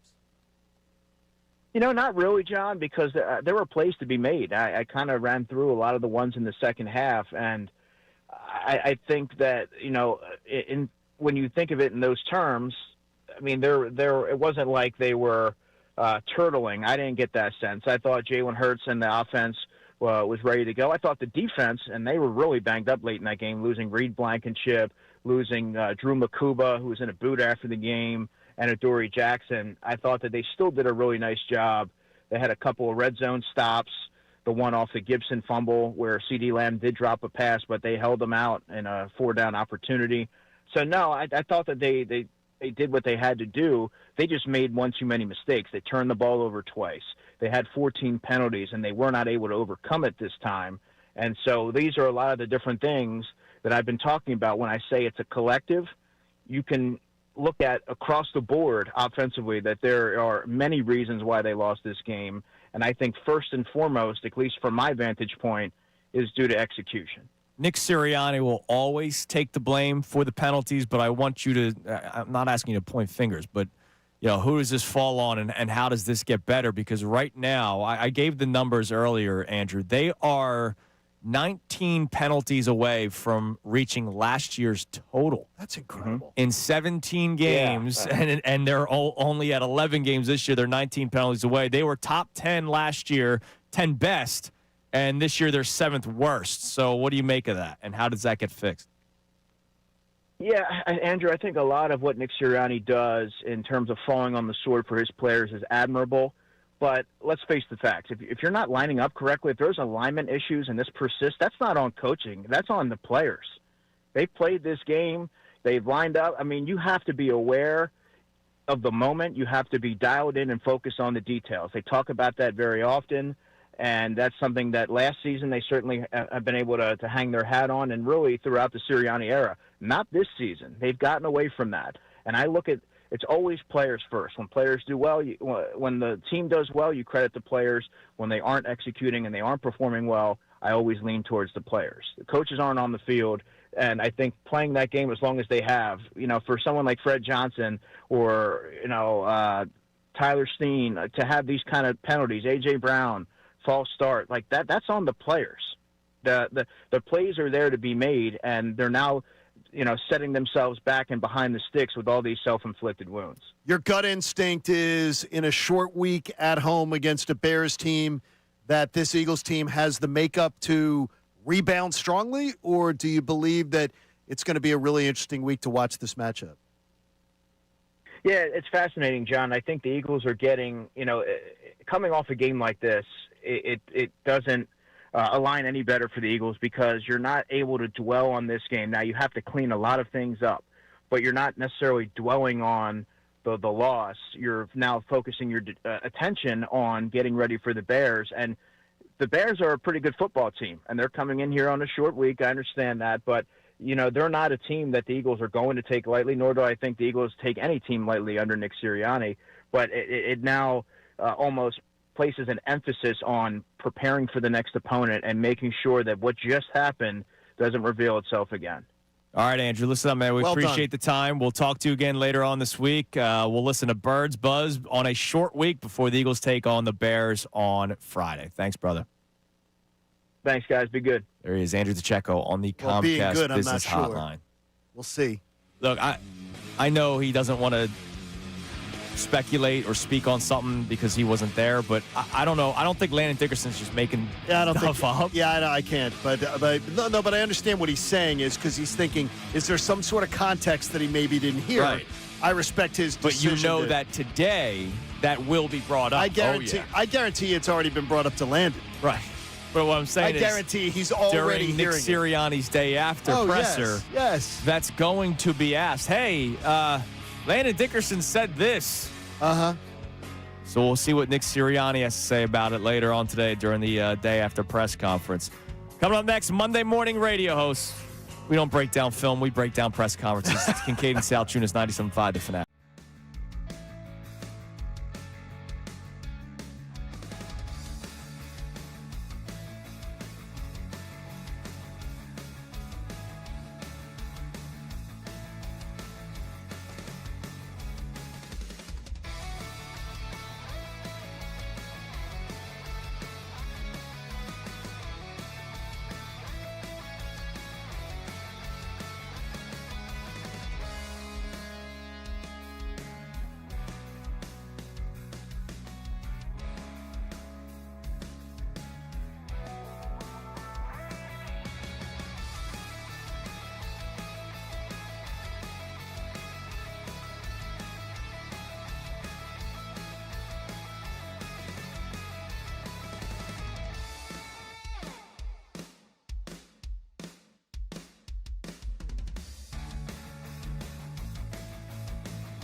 Hey, here on 97.5, The Fanatic, presented to us by our friends at local Bryant Home Comfort Team. Visit nopaybryant.com to keep your HVAC in the starting lineup. All right, normally we do today's headlines at this time, but it's the day after an Eagles game, so we do what we do best. We react to what other people say.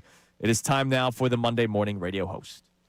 Now, the Monday morning radio host on 97.5 The Fanatic and 97.5thefanatic.com. All right. It's brought to us by who, Connor? Our friends over at Lundy Law. For over 70 years, Lundy Law has been fighting for injured people. If you need them, like if your football team gave up 24 unanswered, remember the name, Lundy Law. Your injury lawyers. Visit LundyLaw.com. That's LundyLaw.com. All right. I love our man, Andrew DeCecco. I love him to death, but I do not agree with the second half offense. I do believe they were more conservative in the second half. Maybe they were. Maybe not the opening drive, to his point. But after that, I saw a conservative offense. I saw an offense that played not to lose. Tom Brady saw it. But you know what? Nick Sirianni doesn't think they took their foot off the gas. We're always trying to be a balanced attack. I just think, again, we'll have to look at ourselves and look at the schemes, and then we're going to have to look at the execution and see what the issues were. We just weren't very efficient as an offense in that second half. I didn't really feel that we took our foot off the gas. Look, the penalties are obviously a problem. Oh, my gosh. The execution is a problem. Yeah. Yes, I'd be all for it today. As John McKay said one time, what do you think about the execution of your team? And he said, I'd be all for it. I remember. Yeah, it was pretty bad. I remember really that. bad. Yeah. Really bad. It was their third drive of the third quarter. 1 yard run, 2 yard run, 4 yard run. And it wasn't working. It's not like it's some surprise that it wasn't working. No. Damn. No. Nah, not good. Their second drive, 1 yard run, short incompletion. Then they got the 12-yard pass, 5 yard run, short incompletion, short incompletion. And short incompletion being short. Yeah. Which isn't aggressive. Here's Nick Sirianni talking about the adjustments the Cowboys made. You know, they did a couple different things personnel-wise that they came out in to try to do some different things for the run game. I thought Jalen did a good job as far as, early in the game they were giving us one thing when they played a certain coverage, then it changed and they tried to take away some of the things that we were throwing to AJ, and Jalen did a good job on some of those, getting the ball down to Saquon in the flat. So just a little different variations of how they played the coverages from what I'm seeing, on the fly. Hats off to them. They did some good things there. We got the lead. They clawed back. They battled, and at the end of the day, we weren't good enough. I hate the on-the-fly thing. Nick, you coached the game. Yeah. We all watched it, and we could have answered questions about things like that we saw during the game. You watched the game. You were there on the sidelines, and you know more than we do. Stop with the, it's the delay. I've got to come up with an answer. I don't have an answer for you, so I'm just going to make the answer be, I have to look at it. By the way, just a reminder, I gave you the numbers earlier. The Eagles have the sixth worst second half points per game this year with 8.8.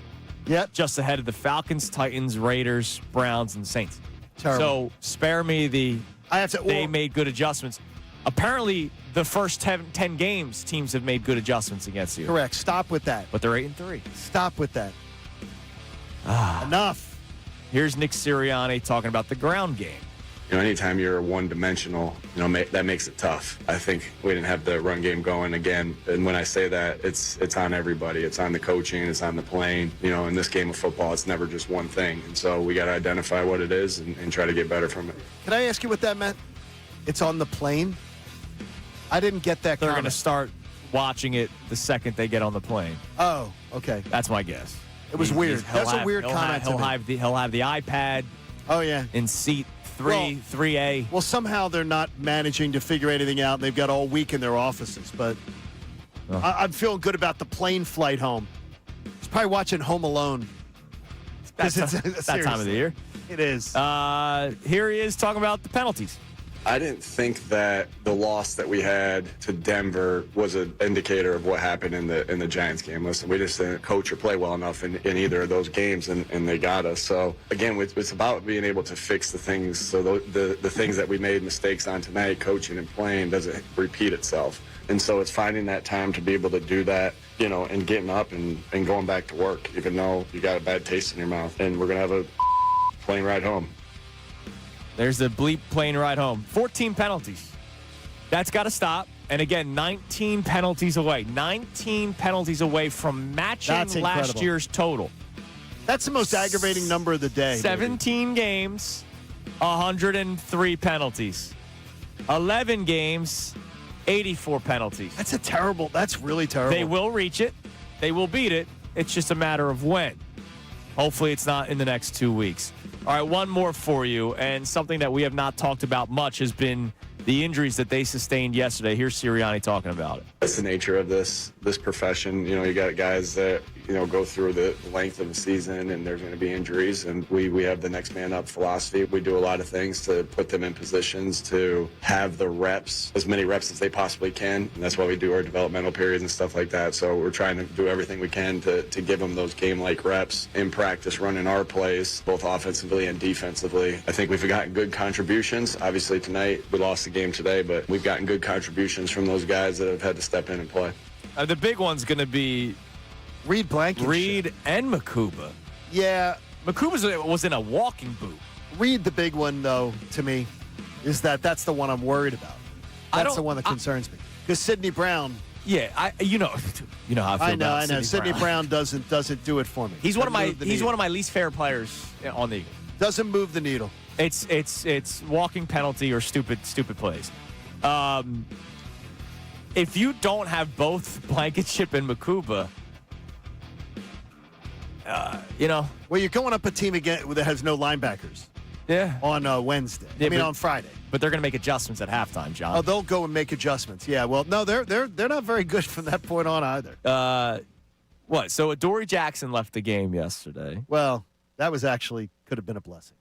I feel bad for him being hurt, and I hope that he's okay. Yeah. But he was terrible. Adoree Jackson. They were Makuba, literally Reed Blankenship. They were literally looking for him on the field, and just Dak was finding him over and over again. And Brady points. Well, they're going after Adoree Jackson. Well, yeah.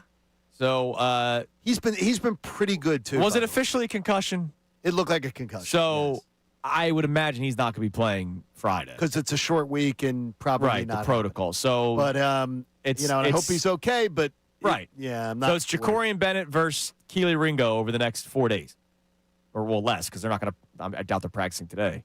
It's going to be one of those weeks where they're in shorts and shells all week. So we'll see who Vic Fangio decides to go with if Adoree Jackson is indeed out on Friday. That'll tell us a lot.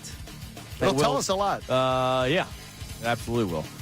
All right, coming up next, I got to take a shot at a very unlikely source. Uh-oh. So much so that John and Connor don't even know who. Uh-oh. All right. Who are you taking shots at? Tune in. Don't miss it. I'll just say this. I said it earlier in the show. Everybody is on the table today when it comes to the Eagles. Everybody. All right? Big Dom? So I have a very unlikely source that I have to address. Even Big Dom's on the table. We'll get your text messages at 610-632-0975. Your calls as well. Overall reaction day. And I give my 3 observations from the rest of the NFL afterward. It's Kincade and Salciunas on this Football Monday, 97.5 The Fanatic. Now on 97.5 The Fanatic Sports Update. The Eagles fall to 8-3. I'm Connor Thomas, and the Eagles had a brutal loss to the Cowboys yesterday. They lost 24-21 after leading 21-0 early on in the game. The Eagles' offense was scoreless for the final 41.5 minutes of the game. It was just a complete collapse by that side of the ball. The Birds also had 14 penalties in the game. Nick Sirianni talked afterwards about the undisciplined performance of his team. I got to be better with my message to them. It's hard to say, hey, it's this or it's that, but anytime it's the full team, because we made them on special teams, we made them as an offense. I don't think we had pre-snap stuff on defense, but I'm going to put that on me.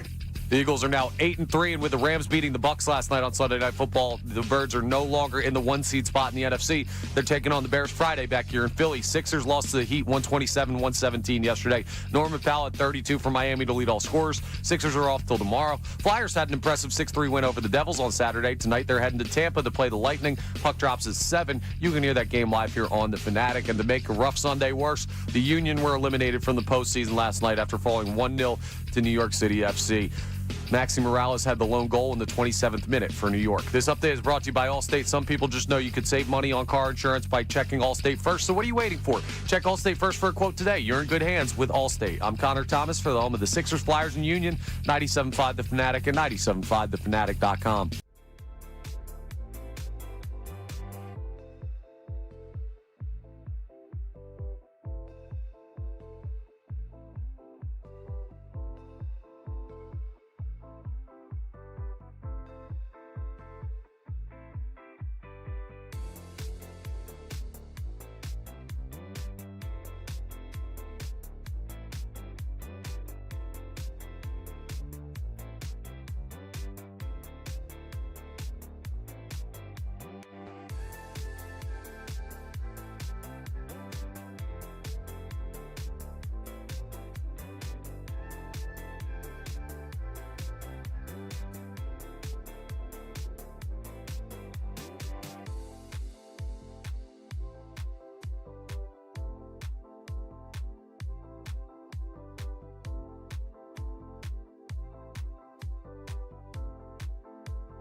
I will give you my 3 observations from the rest of the NFL momentarily. John went all Bears edition because we got the short week. Yeah, I went all Bears, short week, and just decided that would be sort of a mind cleanse because the Bears are supremely beatable. But then again, so should the Cowboys have been. Yeah. Yeah. I mean, it's just being honest with you. Yeah. But the Bears are supremely beatable. Yeah. And I do expect that to happen. They No spoiler alert on the week. I do expect that to happen. Yeah, they better freaking do it on Friday. Yes. All right, I told you everybody's under fire today for the Philadelphia Eagles. Everybody. Connor, you any idea where he's going with this? Equipment staff. No. I don't know. Well, there was a lot of slipping yesterday, but more by Dallas. I like where your head's at because it's not a player or a coach. Okay. John, you've mentioned a few times today the people that did the celebrating early. Yes, quite a bit of it. Did you see what the Eagles' Twitter account did yesterday? No. Oh, no. the Jalen Hurts video? No. Yeah, No. What? After the A.J. Brown touchdown pass to go up 7-0. What did they do? They posted the highlight, and then they quote tweeted it. And it was Jalen sitting down at the podium last year after the Steelers game saying, so is that what y'all wanted to see? No, they didn't. How did I miss that? I absolutely missed that because I don't do much Twitter during the game. Yep. Oh, my gosh. 4:39 p.m. So is that what y'all wanted to see? It is what we wanted to see. We also would like to see it continue. Wow. Everybody's under fire today, including the Eagles admin. Well, that's bad. You can't be doing that. By the way, I love the Eagles social media team. They're great. Yeah, they are. Like all the fun stuff they do in the middle of the week at yeah, NovaCare. but you can't be dunking. Don't be spiking the football. No, not that early. We had a lot of people that were spiking football. Some of them in the building. You can't be doing that. Some of them in our own building. Spiking the football about. What time's that show start? I think 2:00. I'm going to be right. Look, it's not about being right. It's about let it breathe. Because you know what? We look more wrong. The Patullo apologists look more wrong today than ever. Yeah. Than ever. Yeah. It's terrible. He's in over his head. He's in over his head. It's okay to say it. They Nick Sirianni took care of one of his boys. Again, and got him a job. I think this is the most dangerous. I'm not as big of a numbers guy as you are, but when you are 6th worst second half points per game this year. With this offense, with this personnel. We're 11 games in. So this isn't all right, first month of the season. We're going to We are 11 weeks in, and the teams that you surround yourself with, the 2 ahead of you are the Giants and the Dolphins, and the 2 behind you are the Falcons and the Titans. There's no more excuses. So stop. It's okay. You know what? We have all on this show, Connor, you, me, we've all had many opportunities this year to say, you know what? We were wrong. We got this one wrong. Yeah. Totally blew it. Totally wrong on it. It's okay to be wrong. And the Kevin Patullo apologist, last one out. Turn off the lights. Let's go. Did your dad say that to you? Turn off the lights, leaving him in the rooms? All the time. Shut the door. Shut the door. Oh, that was a big one for me. Oh, shut the door. I'm just getting a drink out of the garage. Shut the door. Let's go to Ron in Wilkes-Barre. Ron, you're on 97.5 The Fanatic. Hey, guys. Hi, Ron. Painful Monday. Can you hear me? Yeah, yes, we got you, buddy. Okay, great. Yeah. I could go on and on about specifics with the game, but Patullo, I'm hoping for Kellen Moore to get fired and then pick that guy up. He's not getting fired. Kellen Moore. I know. I'm just stating. I know. I'm praying to God. You have 2 guys on staff. You have 2 guys on staff under him that are more qualified to call plays. So you've got guys that, but that would mean Nick Sirianni stands there and goes, "I was wrong. I had too much faith in a guy," and he wouldn't even have to say those things. He could just say, "We're changing something up." Yeah, that's not going to happen. He's too egocentric, and the other problem is like the previous callers and said, get Tank in there. The offensive line, the penalties I've seen even on Patel, I can't even talk today. The whole line, and they're singing their praises. These guys are great, blah, blah. But again, it comes back to one thing, and I'll prove my point here, or just put my point out there, is we've all worked in a business, in a company where management sucked. And it trickled down to the employees and just the bad atmosphere I'm just getting bad vibes from that offensive side. Like it's like they're showing up to work. It's like my boss is an idiot, and I'm not. They're not putting it out there. Stupid mistakes, and it's Patullo. Did you by chance see the Fox pregame? They did a whole big. I had to tune in. I had to tune in late to the game. Okay. I tuned in right after. Well, this was the one. This was the one at like 12:30. They did a great feature where the Eagles' defense was front and center. Thanks for the call, Ron. Thanks, Ronnie. They did a defense. The Eagles' defense was the feature of it. It was Jordan Davis. It was Jalen Carter. It was Reed Blankenship. It was Cooper, and they're all talking. And the joy on that side of the ball was so amazing. You can see it. And when they came back to the studio, they went, they're having a ton of fun on the defensive side of the ball, aren't they? They're confident. They got Vic Fangio and everything. And then they go to the panel, and the panel's like, yeah, but on the offensive side of the ball. And they just flat out said it. On the offensive side of the ball, the joy's not there. It's obvious.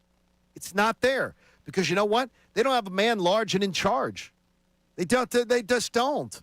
They can't feel chesty. No. You had chest day leading up to the Green Bay Big game fan and of chest stuff. day. There it was. Yep. Not for the Detroit game. You had it for chest day. You skipped it. Yep. You went all legs then. I did all. No, that was cheat week. That was cheat week. No, this is cheat week. All right. Hit me up with the football music here. My 3 observations from the rest of the NFL. So something that I have been pointing out a few times recently. Okay. And it happened again yesterday. What was that? The 8-3 Indianapolis Colts. Now 8-3 Indianapolis Colts. Dolphins, Broncos, Titans, Raiders, Cardinals, Chargers, Titans, Falcons. 8 wins. Impressive one against the Broncos. Your 3 losses, Steelers, Chiefs, Rams.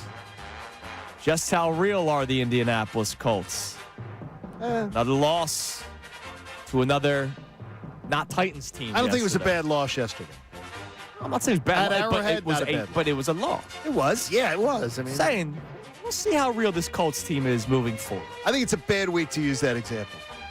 When you're talking about a loss at Arrowhead. No, it's with not, a desperate a team from Kansas City. It's something that I've been pointing out the last couple of weeks. I understand, but so it's not like I just brought it up for the first time on the show today. No, I got you, but it's a desperate Kansas City team that their season's over if they lose. Your thoughts? They covered. And they lose their season's over. No, Daniel Jones is kind of in that same category as Sam Darnold for me, where until I see it in like bigger games, you're always going to have questions. See come playoff time. And we haven't seen it yet. We'll see come playoff time. I think I love Shedeur Sanders. What? I'm not just talking about his performance yesterday. It was better. Good. It was better than Dylan Gabriel and what Kenny Pickett would have done for them. Obviously they traded Joe Flacco. I love his personality. Like before the game, it's a great quote when he was asked, what are you trying to show? What are you trying to prove today? Okay. And basically, that they made the right choice on it. He said something to that extent. Like, I'm paraphrasing. Like, all right. He has said, since he's become a member of the Cleveland Browns, he has said all the right things. And I loved after the game when he was fired up, he said, and that's just after 1 week of practice. Because when you're third string, fourth string, you're not getting reps. Absolutely. At practice. No question. I think I love him. We'll see how his career goes moving forward. He made one hell of a throw downfield. Well, the thing is, before the Eagles game kicked off, there is no reason to root against this young man. Yeah, there's no reason that you should be rooting against the young man. You've been getting some bad information if you're like, he's a like don't root against it. Look, I'm not shocked that he fell in the draft. 5th round was crazy. Well, part of the reason was his own doing that he shot, exactly. and his father's doing. But since he became a member of the Cleveland Browns, he has said all the right things. And I thought that was cool yesterday. I'm going to root for him to be successful. Yeah, hopefully he will be. All right. By the way, it was a nice showing yesterday. Yeah, it was a good day. Nice showing. Lastly, I don't think I'm saying anything crazy. The Rams are the best team in the NFC, and they're going to be scary to face. I already saw somebody on social media this morning say something to me to the extent of, well, they already beat the Rams. Yeah, with 2 block kicks in the fourth quarter. And also much different time. We scored 33 against them. Yes, the Eagles did. The Rams defense, much like the Eagles defense, is sort of coming into form right now. Right? Yeah, I'd say that's fair. And that Rams defense has been tremendous. I'm just talking about the Rams defense. I'm not even mentioning potential MVP Matt Stafford. See, I think defenses are a wash. A wash. But the offense? It's not even close. Not even close. And they just throw downfield. They find ways. There's innovative plays, which is the complete opposite. They tend to go into shells. They do. That tends to be a problem. Sure. For one Sean McVay. But the Rams are scary, man. Like very, very scary. Those are my 3 Are observations. they scary? Now, I was going to ask you both this one because I knew that we'd talk a little bit about the Rams today now that they're the number 1 seed. And Tampa losing last night, by the way, pretty much eliminates them. They're not going to finish probably ahead of the Eagles. Right. So you're going to be a top 3 seed. That's what you need. And you need the 2 seed or the 1 seed. But are the Rams scarier to you than Detroit was this time last year? Health. Yeah, but remember the Lions were already dealing with injuries this time last year. Yeah, but they still were cruising. The injuries really started to pile up later, Thanksgiving and on. Here's why I'll say Rams, not just injuries. And I probably show a little too much disrespect to Jared Goff, but I show a lot of respect to Matt Stafford. That man scares me. Yeah, he's scary. All right, he's scary. So it's all in the Stafford thing that really makes it okay. Yeah, he's a Super Bowl champion. Yeah, I always kind of show disrespect to Jared Goff. Matt Stafford, I do not. He's good. He will always scare me, whether he's playing for the Lions or the Rams. I don't care. That guy's a good quarterback. All right, speaking of the Rams and the 1 seed, the Eagles are now looking up. How does the NFC playoff picture look after that loss and some of the other games that took place in the NFC yesterday? We'll go through that next. The path to the 1 seed has more debris on it now. It's Kincade and Salciunas, 97.5, the Fanatic.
All right, we get to the NFC playoff picture here momentarily. Connor, have a text message ready, but I just got to bring this up. So today's my wife's birthday.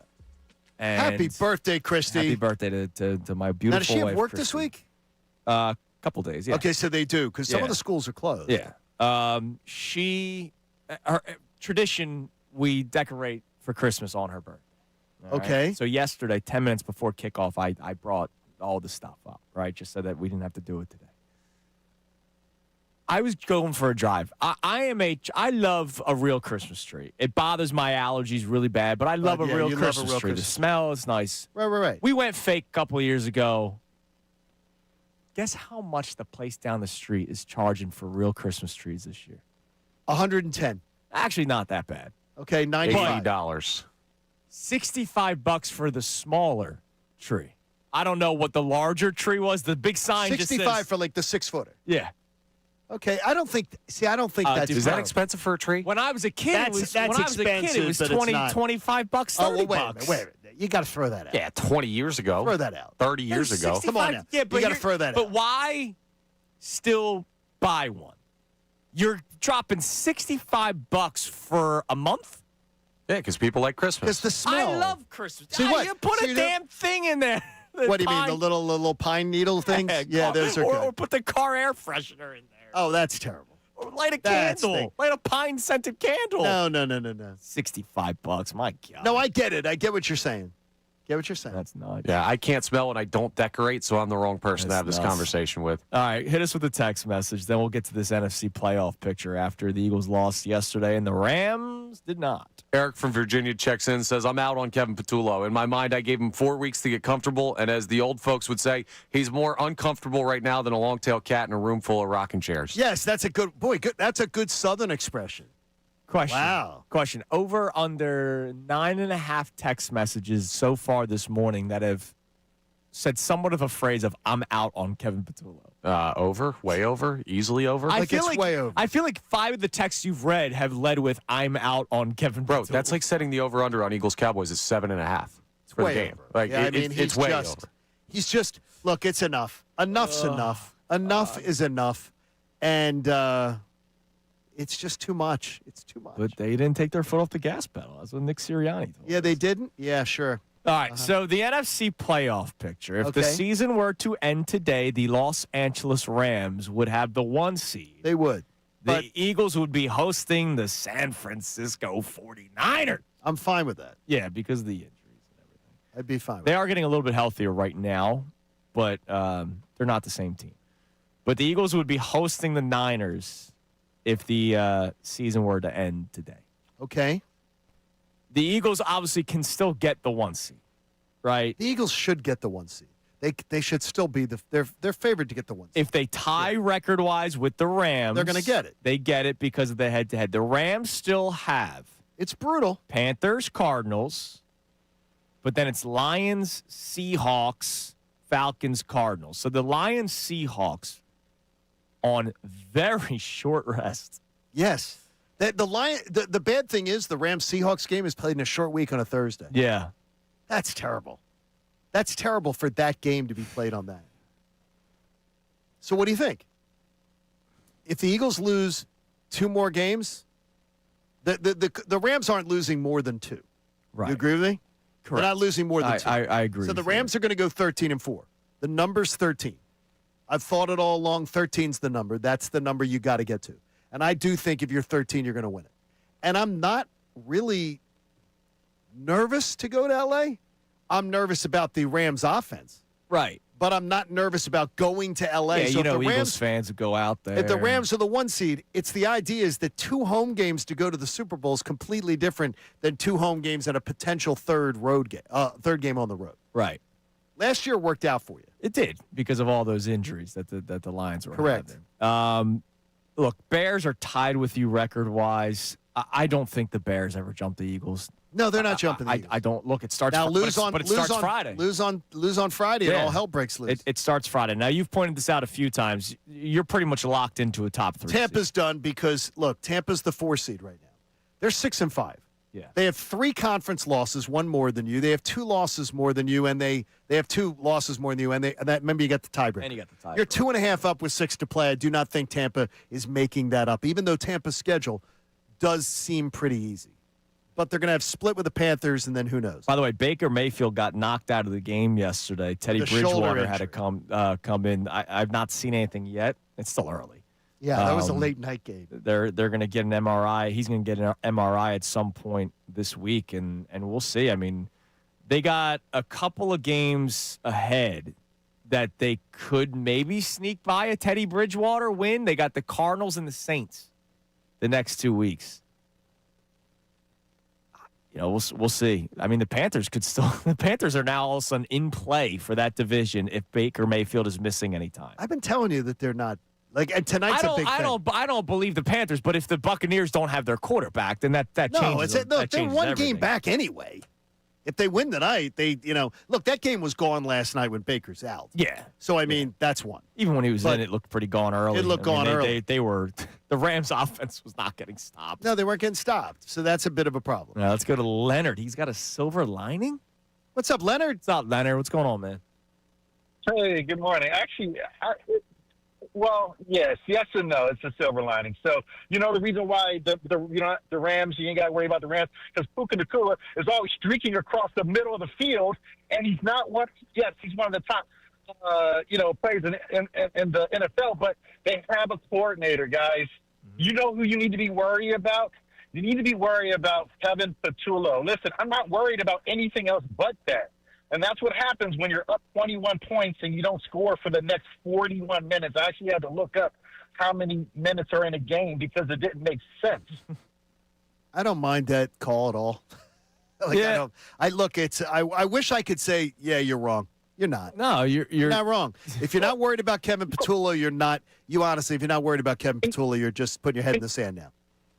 Exactly. And let's just get past the Jalen. Listen, I know Jalen missed throws. We know. But the number one problem, to be honest, actually outside of Patullo, is our offensive line forgot how to run block and probably forgot, meaning that they're hurt. So yeah, they're struggling. Look, you're right. I mean, Leonard, it's the offensive coordinator and it's the offensive line. We appreciate the call, man. And look, when we go back to last year, you have a new offensive coordinator. Yep. And the offensive line is nowhere near where they played last year. The problem is they have not even come up with any sort of adjustment against it. Like, you can try to find a way to scheme around. It's not a bad offensive line. It's just not who they were last year. And it's almost like they're relying on, they'll figure it out at some point. I got another silver lining for you. I'll throw in the last hour of the show. Okay, that sounds good. Coming up next.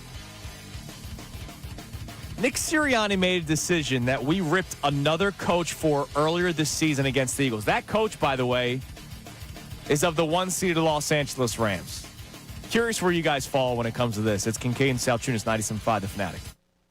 Now on 97.5 The Fanatic Sports Update. A nightmare loss for the Birds. I'm Connor Thomas. The Eagles had a nightmare down in Dallas yesterday, losing to the Cowboys 24-21 after leading 21-0 early in the game. Eagles offense was scoreless for the final 41.5 minutes of the game. They also had 14. Put 10 more on that. And that is just a sign of undisciplined play. Jalen Hurts talked afterwards about that. When I think of penalties, pre-snap penalties, I think of focus, I think of alignment, I think of the discipline to executing those things. That's what comes to my mind. Ultimately, those are things that we have to eliminate. You got to continue to tighten up. Eagles are now 8-3, and yes, they do need to tighten up. With the Rams win over the Bucs last night, they no longer hold the 1 seed in the NFC. They'll play the Bears Friday back here in Philly. Sixers fell to the Heat yesterday, 127-117. Norman Powell, 32 points for Miami, leading all scorers. The Sixers are off till tomorrow. Flyers had a nice 6-3 win over the Devils on Saturday. Tonight, they're heading down to Tampa to play the Lightning. Puck drops at 7 p.m. You can hear that game live here on The Fanatic. And adding on to a rough Sunday, the Union were eliminated from the postseason after falling 1-0 to New York City FC last night at Subaru Park. Maxi Morales had the lone goal in the 27th minute for New York. This update is brought to you by Gary Barbera. Once again, Gary Barbera's on the Boulevard is proud to support ToysForTots.org. Every vehicle on Barbera's lot helps Toys for Tots. Is Barbera the best? Boy, I guess go Birds. I'm Connor Thomas for the home of the Sixers, Flyers, and Union. 97.5 The Fanatic and 97.5thefanatic.com.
It is 8:56 here on Kincade Salciunas 97.5 The Fanatic. I don't know who wrote it.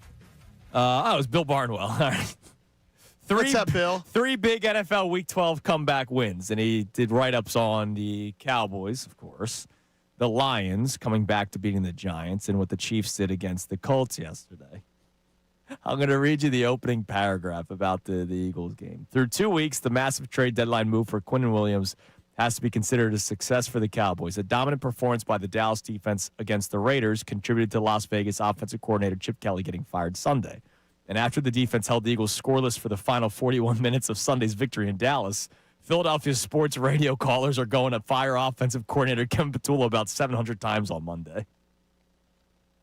Are we close to 700 times? Well, you set the line at what, 7.5? I'd say we're at least at the year over, but I don't think 700. It was just those words of "I'm out on" Kevin Petullo. Oh, there's that lots of that specific going phrase. on. Yeah, There's plenty of that going on. no, it was just horrible. By the way, Dak Prescott. Here's the other thing, and again, we talk about Petullo and all this kind of stuff. What did the Cowboys do yesterday to help Dak out? They got the ball out quick. They took a couple shots downfield, but they got the ball out quick. They only sacked him one time. Let's get the ball out quick. Get it out.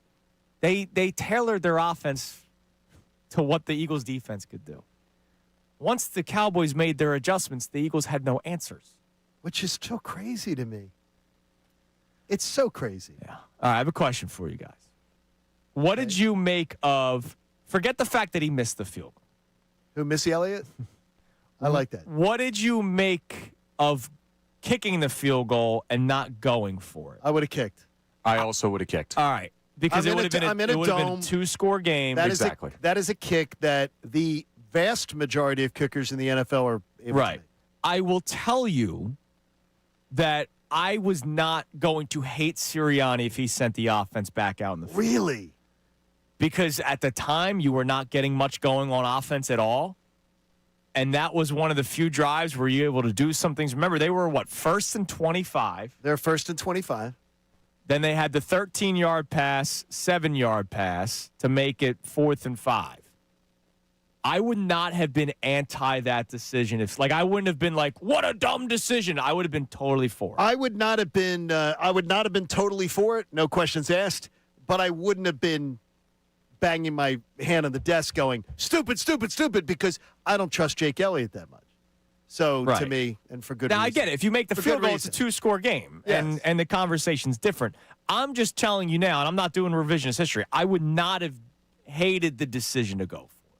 You were finally getting something going offensively. No, that's fine. It wouldn't have been stupid, but it was the right call numbers-wise, Sure. score-wise, Right. situationally to kick go that up, field to goal. go up 2 scores in the fourth. Just quarter. got to I make get the it. kick. Make the damn kick. Seriously. All right, We can't make the routine stuff anymore. Well, 56 isn't routine. But in you domes got to this make year? the No, kick. this year? Actually, in the NFL No, nowadays, this year it is. These guys are making In domes? Yes. Everybody's getting career longs. Perfect this year. conditions? Yes. I'm still not telling you 56 is routine, but he should have made the kick. Well, in 2025 in a dome, yes, it is. You're listening to 97.5 The Fanatic, WPEN, Make that HD1, kick. Burlington, Philadelphia, a Beasley Media Group station broadcasting live from the Comcast Business Studio, powering possibilities. Most likely be complaints by people from in-house about the Eagles' offense again, because here's the deal. We saw it for the 8th time, John. You're Johnny Numbers, Yes. right? I did my own statistical analysis yesterday. Wait a minute. What are you Believe doing? it or not, What are you doing? Andrew Numbers became a thing yesterday.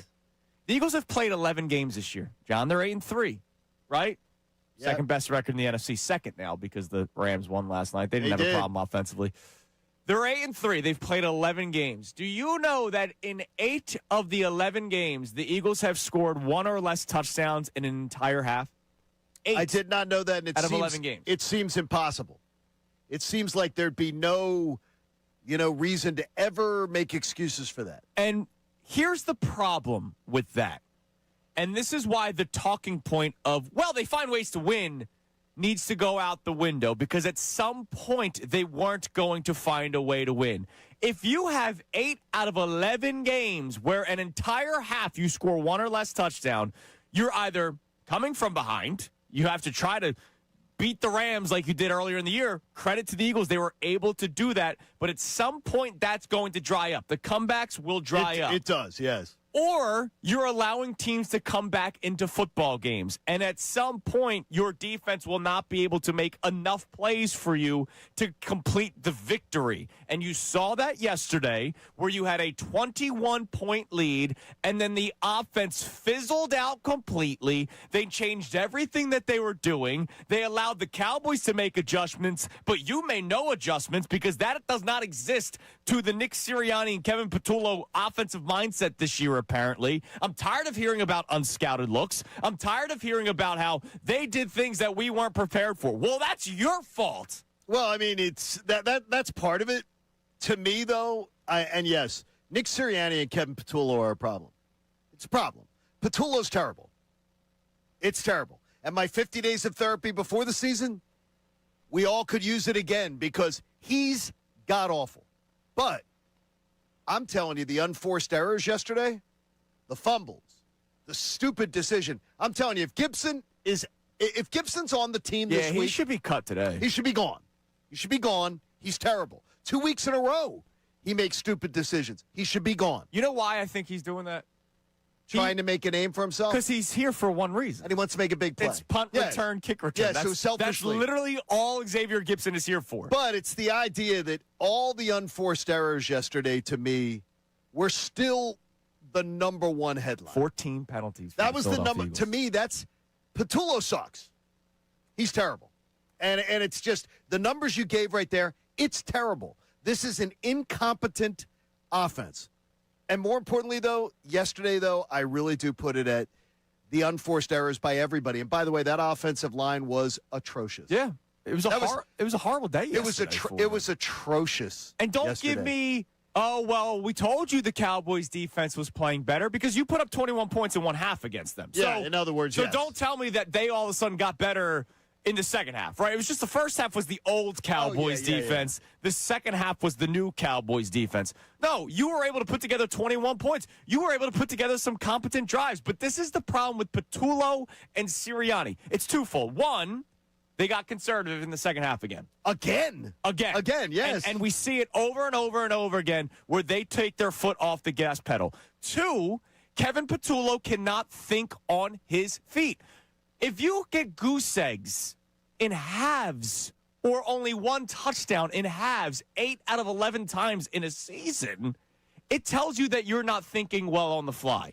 And when everybody tried to tell us before the season started that was pro Kevin Patullo, well, he's been on the team. He's been here for a while. He's been in the NFL for 18 years. This is what I would always say, and it's what you would say as well, John. Well, you would say, hey, if he's been here for 18 years, how come nobody's hired him as an offensive coordinator? Bing, ding, ding, ding. Now we know. But here's the other thing. We know that answer has now been answered. Nobody's saying he doesn't know football. No. The problem is there is a difference between knowing the sport of football and knowing how to be a good play caller. And clearly he is in over his head. And unfortunately, the head coach is not going to take the reins because he doesn't know how to do it either. If I ask everybody to do math in their head, Connor always says, I'm not a good math guy. I'm going to pass. But if I ask people to do math and said to them, here's a piece of paper and a pen, do math. They could maybe hand in a paper to me in 3 minutes and say, here, and get them all right. Sure. If I put a timer on people, and said, here's the timer. Tick, tick, tick, tick, tick. Tick, tick, tick, tick. You got 10 seconds. You got 12 seconds. All of a sudden, you start panicking. You start feeling it in your head. You start, wait a minute, what am I going to do? You start second-guessing yourself. That's where we're at. This guy cannot think on his feet. And all the people who have preached to you all year long trying to tell you, well, Patullo's not that bad. He really isn't the problem. They're going to continue to try to spin to you reasons why he isn't because that is going to continue. They're going to double down on their opinion, being like, I'm going to be right eventually. I got to tell you, I saw the texts. I saw the tweets. I saw the Instagram posts. I saw the people spiking the football 21-0. And I was not comfortable. I really wasn't. I was pretty comfortable, I'll be honest. thought Dallas was imploding. Yeah. And then I just watched the Eagles start to I heard an expression last night they were using that the Eagles are a team that plays with their food. I thought it's a good expression. Sure. They're a team that plays with their food. They're like sitting there. They're not eating. Yeah. And it's 21-0, and they're not. Instead of just go for the throat.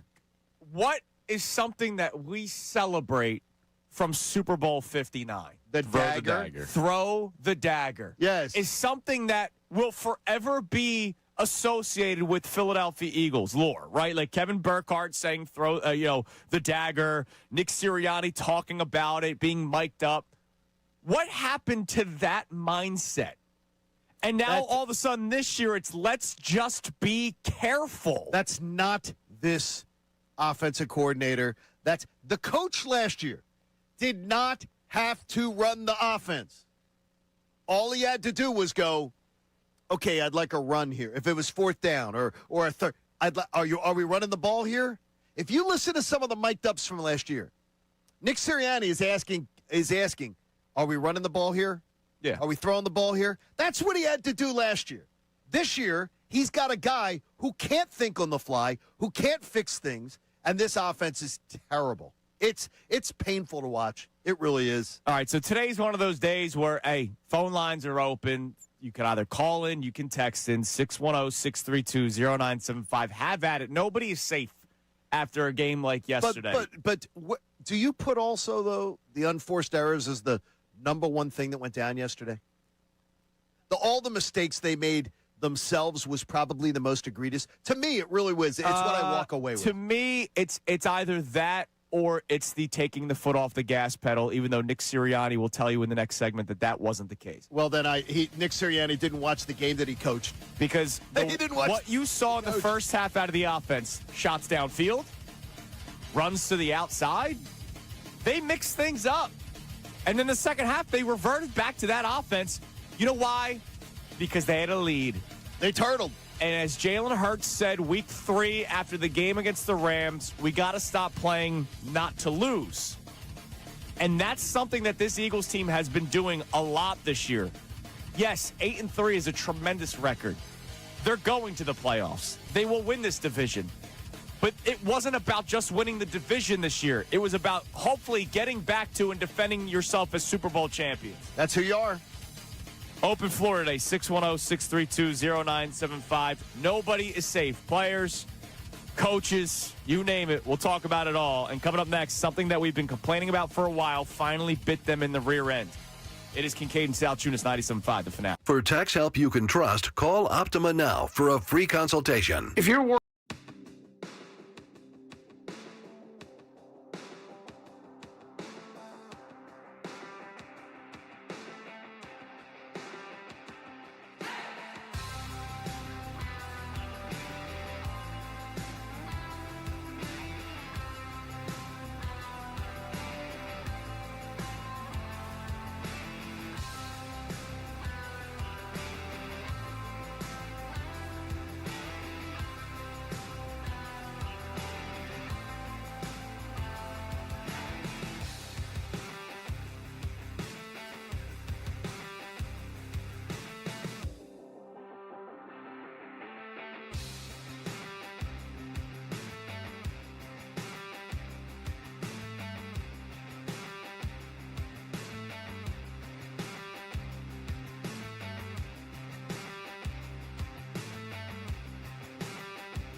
The final hour of Kincade Salciunas is presented to you by The Bagster. It's a dumpster in a bag. You can get yours today at Home Depot and Lowe's. You need details? Go to Bagster.com. And it's a football Monday here on the Fanatic, presented to us by our friends at the local Bryant Home Comfort Team. Visit opayBryant.com to keep your HVAC in the starting lineup.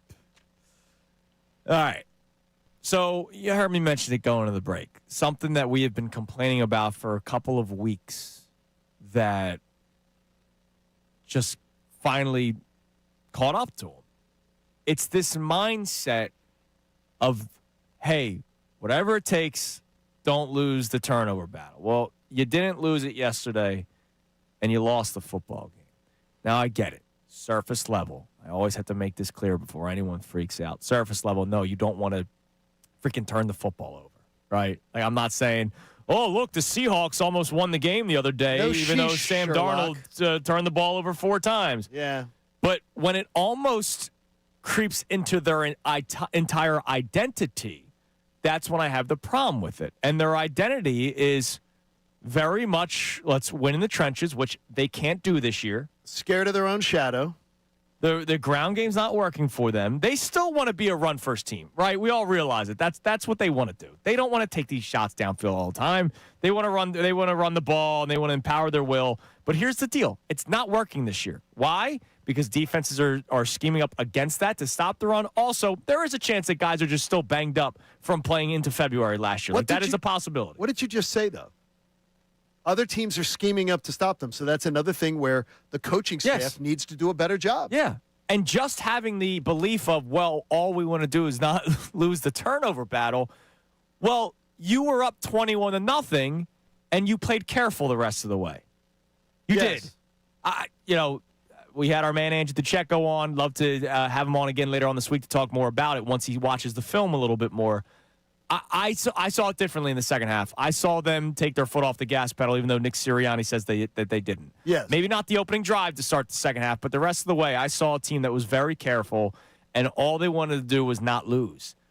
And you can do that against some teams, but you can't do it against a high-powered offense like the Dallas Cowboys. And you lost the game because of it yesterday. Something that got brought up this morning on, I guess it's the Get Up show. Sure. Is the idea is, does the more conservative approach of not wanting to turn the ball over and everything, is it because you don't trust the play caller?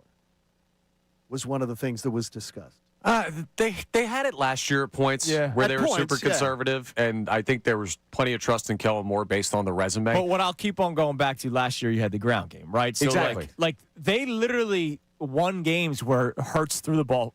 How many 18 times against the Ravens? He was 10 of 18. Yeah, and they want to keep that same consistency because the players are the same, but the execution is not the same, whatever you put that on. For many reasons. And you don't have the luxury to play like you did last year. Yeah, and what you saw in the first half of yesterday's game, they were trying to take the top off the defense. They were taking shots downfield, even when it didn't work. Like the ball that Jalen normally hits to Devontae Smith. By the way, Devontae's catch yesterday, it's a shame that we haven't talked about it because they lost. He's a monster. That catch was absolutely ridiculous. The photo of him literally being horizontal with the ground, like it was ridiculous. His vision is just absolutely amazing, but he just sticks with it. Yeah, it was crazy. And his ability to learn the Alabama thing of learning how to fall. Yeah. They learn how to fall, and they literally have like the skiers come in and teach them how to make their body. That's actually really cool. His body, that's next level. Saban was next level. Yeah. And to have a skier come in and teach football players how to fall. Right. You can see it with every time Devontae falls. Yeah. His body just becomes limp. And by the way, it also helps you with not getting injured. Sure. Yeah, I know they weren't from Blue Mountain because I see people out there flying all over the place. But that throw down the left sideline where Jalen normally connects and he didn't, that's they never went away from it. In the first half, they kept going because it was working. And A.J. Brown. What happened? We haven't mentioned this at all. What happened to the A.J. Brown was having a dominant day. Let me see here. Let me see what he did in the second half. AJ. And don't tell me that defense was blanketing A.J. Brown or anything like that. Stop it. You give A.J. a chance to make plays. Yeah, I think it was just you hit halftime and the offense went mission accomplished. 21-0. Great defense. Well, 21-7. 21-7 at halftime. Yeah, but that should have woken them up. Yeah. And by the way, I'm never – Vic Fangio always is going to get a great grade from me. Yeah. But the drive before halftime, they played soft. They played shell. Like, I don't understand it. You're up 21-0. Foot on the throat from the defense, too. And they got soft, and they gave them a touchdown right before the half, which did change the game entirely. Yep. If it's 21-3 at halftime, that's a different second half. A.J. Brown, 5 catches on 6 targets for 67 yards and a touchdown in the first half. What about second half? He finished with 8 catches, 10 targets, so he had 4 more targets in the second half for 110 yards. So yards-wise, it was still there. Yards-wise, it was there. But did it seem, or because that could be something where you do watch the tape and you go, yeah, it's not as bad. Not as bad as you thought. It just seemed to me that they were leaning on him early, and he was dominating. I mean, he was dominating the matchup. No, he was ridiculous. Sure, they stayed even. But is it too much to ask for something to get better along the course of a game for the Philadelphia Eagles? It shouldn't be. But again, no, it shouldn't. 8.8 points per second half this season, which is 6th worst in the NFL. And that falls on coaching, because what happens is, and this is where I still don't understand. I understand players need to execute better. I get it. Penalties like that, it was egregious yesterday. I totally understand all that kind of stuff. But yesterday was another example of the opposing team made an adjustment at halftime. The Eagles were not able to overcome said adjustment. Now, yesterday was egregious, 0 points. Egregious. But 8.8 points per second half, which is 6th worst in the NFL. It tells you that teams are making adjustments against them at halftime, and they have not been able to overcome those adjustments. That's all season. That's not just yesterday. It's not the last 3 weeks. And the Eagles have the second most scoreless halves this year in the NFL. They have 3. The only worse, the Tennessee Titans with 4. That's horrible. That is, and so don't spare me the whole, well, that's not all on the offensive coordinator. Yeah, In 8 of 11 games this year, they've scored 1 touchdown or less throughout a half. That's terrible. Terrible. You know what I'll do? You said Titans. I'll see how many times the Titans have done that. I'll do that during the break. All right, coming up next. You're turning into even a bigger nerd than you were. I am. I'm going to ask Connor and John which drama they would rather have. Also, General Hospital slightly over young in the rest. Connor will give his 3 observations from the rest of the NFL. It is Kincade and Salciunas on this Football Monday, 97.5 The Fanatic.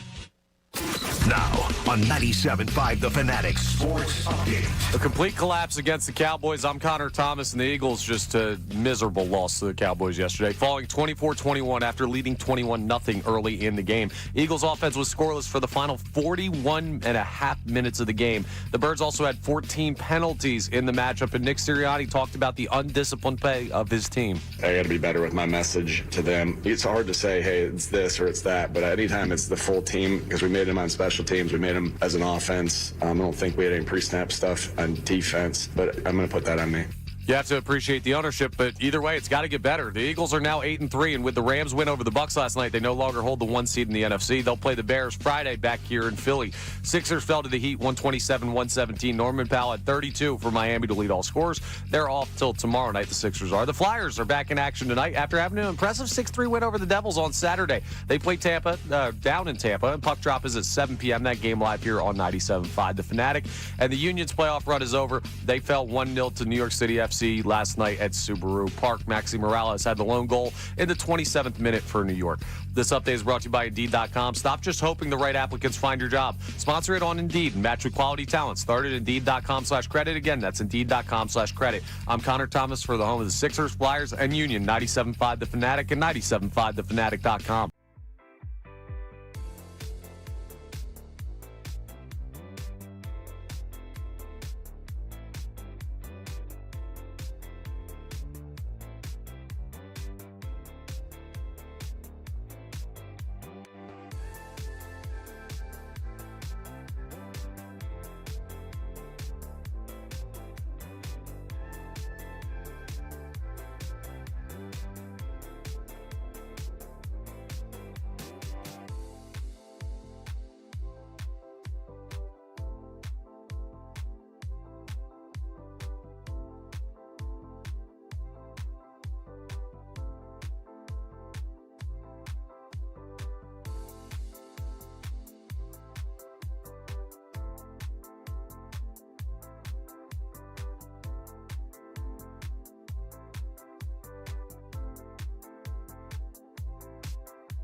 I agree with Chris Sims. It is Kincade and Salciunas here on 97.5 The Fanatic.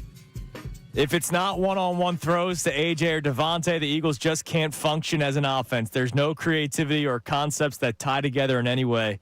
Oh, no. What's the meme? The worst person you know made the right point or something? When you agree with them? Oh, no. Oh, jeez. Yeah, good. We're on the same page as Chris Sims. That just shows you how bad this is because even the dummies are getting it right. Yeah, exactly. All right, real quick. I don't think, John, you ever crossed paths with him here at the Fanatic, but sad news. I just saw Tim McManus put this out. For those of you who have listened to the Fanatic over the years, Pat Callahan, who used to be the host of This Week in Pro Football, passed away. Tim McManus, I don't know when it happened, but Tim used to do This Week in Pro Football. I produced that show a few times. Oh, wow, that's terrible. He put out the tweet, "We've lost a respectful and joyful voice in the Philadelphia sports and political community." Pat Callahan, longtime host of This Week in Pro Football on the Fanatic, and also Saturday morning talk show host on 1210. So our hearts go out to Pat Callahan and his family. Yeah, that's a longtime voice in the He was, Philadelphia absolutely. area. Yeah. I just saw that pop up. I've got something for you, Connor. I need your help, and maybe the YouTube audience can chime in on this too. My godson, Andrew Amico.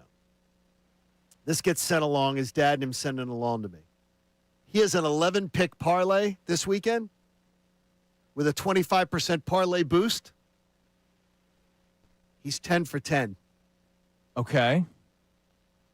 The $10 wager pays $2,511.70. That's nice. He's being offered a cash out right now of $951.59. He needs the 49ers -7 tonight.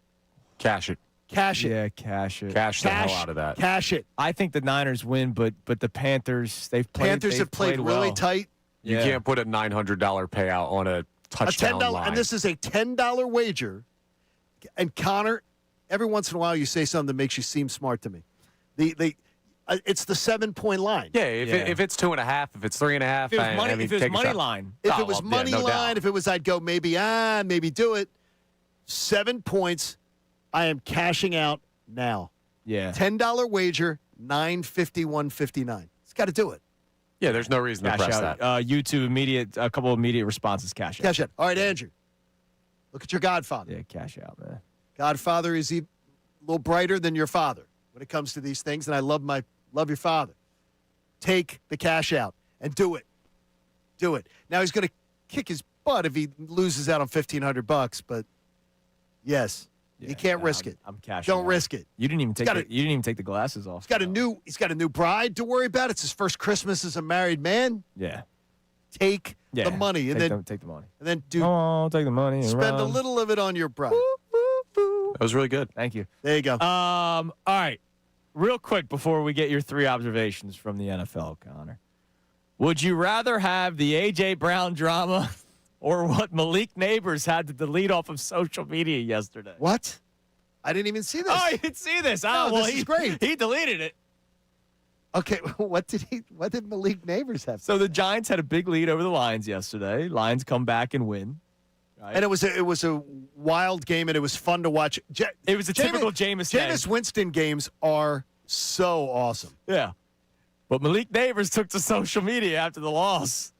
Of course, Malik Neighbors not playing. He's got the It was a horrific injury. Yeah. Horrific.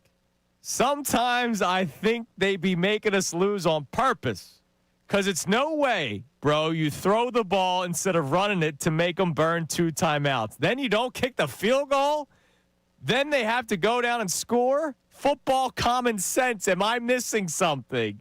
He is just taking shots at the coaching staff right away. Well, I got to tell you this. If you were you think these players feeling this, but he knows Kafka's not getting the job. Yeah, I would imagine so. That job's going to be sought after. So that's going to be a sought after job. Yeah. You're going to be able to get a better proven candidate. Whatever highest. Look, if the Packers, after winning yesterday, they probably won't miss the playoffs. If the Packers had missed the playoffs, Matt LaFleur was going to be available. I'm telling you right now. He was going to be available. Yeah. And if Matt LaFleur's available, you go, oh, Yeah, we'll take it. So what would you have? Malik Neighbors or A.J. Brown drama?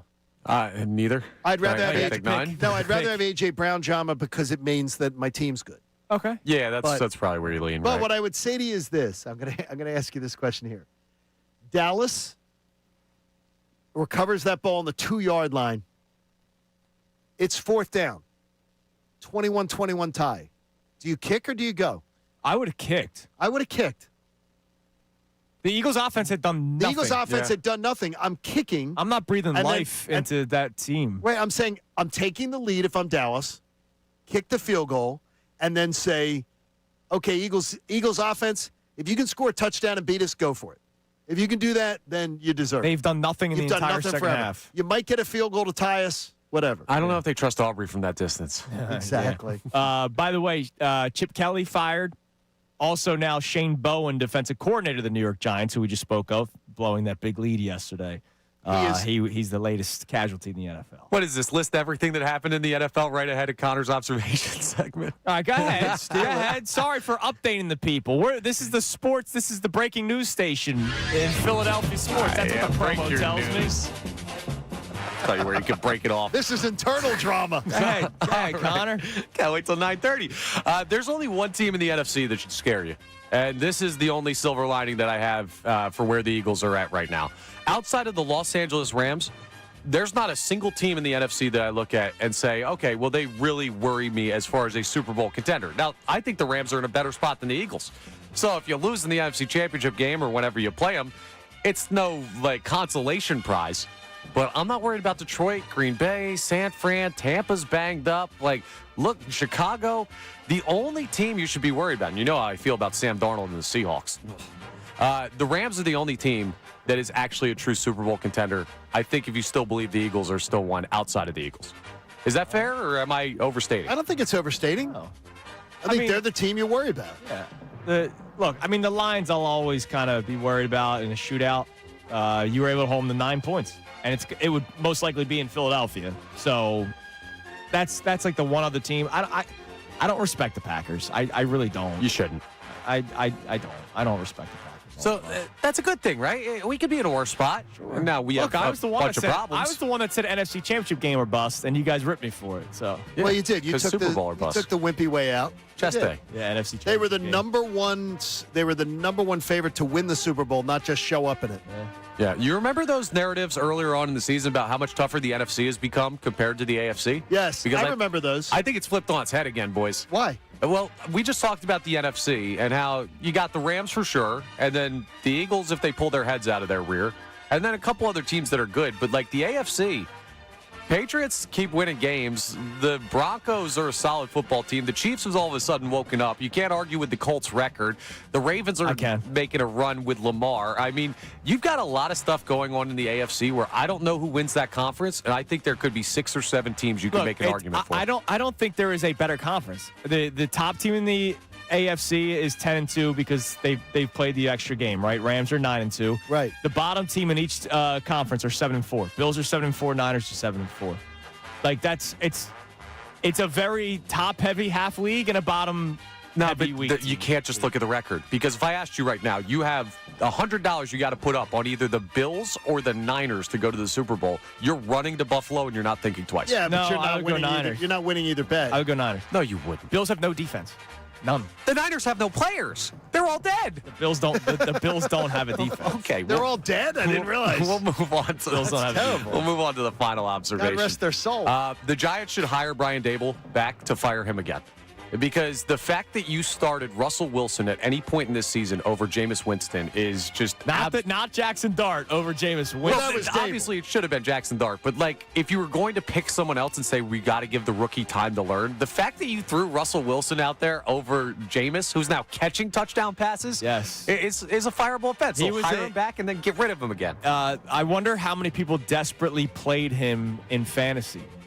Good case. Because he would have he gave you a good week. Yes, he did. Jameis Winston. Jameis is so much fun to watch play, though. He's like the anti-Russ. He's just reckless, and you like him. And what? Yeah, he's reckless. Well, yeah, unless you run the Publix. Right. You're, he's a strange cat. but he's himself. Yeah, so we outside, but we inside. But Let's he's go, the Jake. strange cat that, like, you're like, all right. Russell Wilson's the strange cat where you're like, Mr. Unlimited. Yeah, he's strange in the what fun are you way. calling yourself? Russ is strange in the way of what did leaving they me say alone. in New Orleans? One of the team captains said in New Orleans, he's the kind of guy that it's fun to hang out with for a while, and you don't want him to be your roommate on the road. I think that makes sense. He's a charming guy. He's very charming. All right, coming up next. I'm going to play you something that was said before the game about Kevin Patullo and the Eagles offense. You may not like when we point out flaws, but what about a Super Bowl MVP for the Philadelphia Eagles? Oh. And it wasn't Jalen Hurts. It is Kincade and Salciunas, 97.5 The Fanatic.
is 9:41 here on Kincade Salciunas, 97.5 The Fanatic.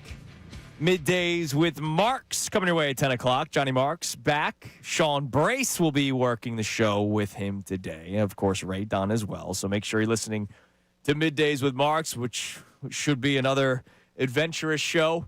Following the Eagles' loss to the Cowboys yesterday. That's one word for it. Where the second half point total for the Eagles offense was zilch, zero, nada, nothing. And it's happened way too often this year, Johnny. 3 total second halves where they scored 0. You said that's the second worst in the NFL this year? Second worst to the Tennessee Titans. They have 3 scoreless halves. The Titans have 4. So at least the Titans suck more. And this is why I've been saying for a couple weeks now, whether it's been 7-2, 8-2, and I will also say 8-3. Sure. They are the most confusing 7-2, 8-2, 8-3 football team that I can remember. Because 3 and outs, they're one of the worst. 8 out of 11 games this year, they've had a half where they scored 1 or less touchdowns. 3 total times they did not put up points in a half, only 1 shy of the Tennessee Titans, who have 1 win this year. The Eagles offensively have been a mess. Saquon Barkley is averaging under 4 yards per carry. They have no ground game. Their offensive line is a mess, and yet they're 8-3. It's why I say they're the most confusing 8-3 team. And yet, maybe one day it clicks and they figure things out offensively enough where their defense keeps the opposing teams. 24 points against that Cowboys offense is a good day. But your offense pooped themselves in the second half. What is he saying here? Okay, so Terrence asks this. What's up, Terrence? Terrence asks, Terrence Marshall. what is the strange defense of this offensive coordinator? In any other way, shape, or form, we would be killing them as a Philadelphia fan base. We would be crushing the coach. We crush bench coaches. We crush hitting coaches in baseball. Yes, we do. Why is the constant defense of Kevin Patullo? Is it people that are just in that Super Bowl hangover high that just want to say, I trust Nick Sirianni, so he's doing his thing? This is a bad hire by any measure. Yeah. What is with the weird defense by people in the Philadelphia media? And he's blaming us. Well, he's not blaming us because he says we do not do it. I'll try to unpack this for you. Now, this is not how I feel. Let me make that clear. It's not how you feel. 1, they're 8-3. And that might just, they're winning games. It can't be that bad. They're 8-3. 2, we do all realize the offensive line is bad. The offensive line has not done their job. And maybe there's a belief that if the offensive line is better, and that's not Kevin Patullo's fault, that they find ways to win. Okay, that's legitimate. 3, there is a confusion sometimes with what Jalen Hurts can and cannot do. Now, all he does is win, yes, as we know. But there are certain areas of his game where you go, all right, maybe he could do this a little bit better, maybe he could do that a little bit better. There's no question. And there are people that already did not like Jalen Hurts to begin with, so they're kind of creeping down from on under the woodwork, right? So those would be my 3 reasons, right? The fact that they're still winning games, the offensive line, and Jalen Hurts. And that's why guys like Andrew DeCecco bring up the collective. But let me bring up what Nick Foles had to say. Nick Foles, who we all love, right? Yeah, I think he did something good for us. He's still in our good graces, right? This was earlier in the week. Nick Foles has a podcast. I'm sorry. Let me see if I can find what the podcast is. You can find it after you play it. Well, anyways, I will. Nick Foles did his weekly podcast, and this was what he had to say on the new season pod, SZN, by the way, the new season pod about Kevin Patullo's offense. These guys are having to make great catches, great plays, and that's my point is when the route tree is simplistic, the defense knows that. They know, like, hey, like his stop points are, 6, 10, 14, and then occasionally he's going to run a slant and look for a slant and go. Very easy for a DB to cover that. Well, when you motion him down and now he's running like a deep cross or he's running a Seattle route, which is off of a deep cross and comes out of it, all those things. I mean, the great teams, those guys are wide open. Even like when I'm watching with Tori, she's like, why are these guys so wide open? I'm like, well, it's a complementary route to a deep route. I mean, those are what you want to do. Like, you need those downfield shots because it puts more pressure on the DB. It opens up more one-on-one matchups, but you got to have complementary. You need to have both because then the DB can't key and can't guess. So the creativity is key as a play caller. There's just an art, and I don't see that this year. I don't think anyone sees it. Even fans that are passionate Eagles fans, because I spent a lot of, I've been to Philly several times, and you hear every time I run across Philly, man, what do you think's going to happen with the offense? What's going on? Like, is this Jalen? I'm like, listen, it's a team thing. Listen, Kevin Patullo is probably a great dude, great coach, but like, there's an art to play calling that not everyone has, and it's not showing up this year. Okay, that was before yesterday's mess. Yeah. Do you trust that he knows what he's talking about? Yes, I trust Super Bowl MVP Nick Yeah, I Foles. do trust that he knows what he's talking about. He just wants to see him run the Philly special again. Yeah, that's it. I trust it big time. And this goes back And he just to, tells again, you there, don't trust Kevin Patullo. Probably, and the best thing is, probably a really nice guy. Right. We always hit the couch thing. Yeah, everything's got to be couch. Look, we're not assuming anybody's a bad guy.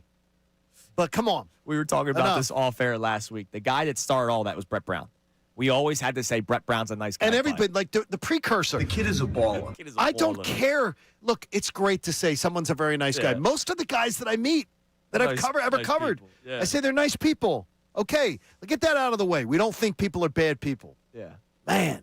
And Nick Foles doesn't seem like the hot take kind of guy. No. Like, let me get clicks. Like he's just doing his show. No. And so and it goes back to what we said before the season even started. The guy's been in football for 18 years. I'm not saying that Kevin Patullo. I know more than Kevin Patullo about football. Never saying that. Kevin Patullo has forgotten more about football than we know. Right? The old line. That is correct. Everybody has said a million times.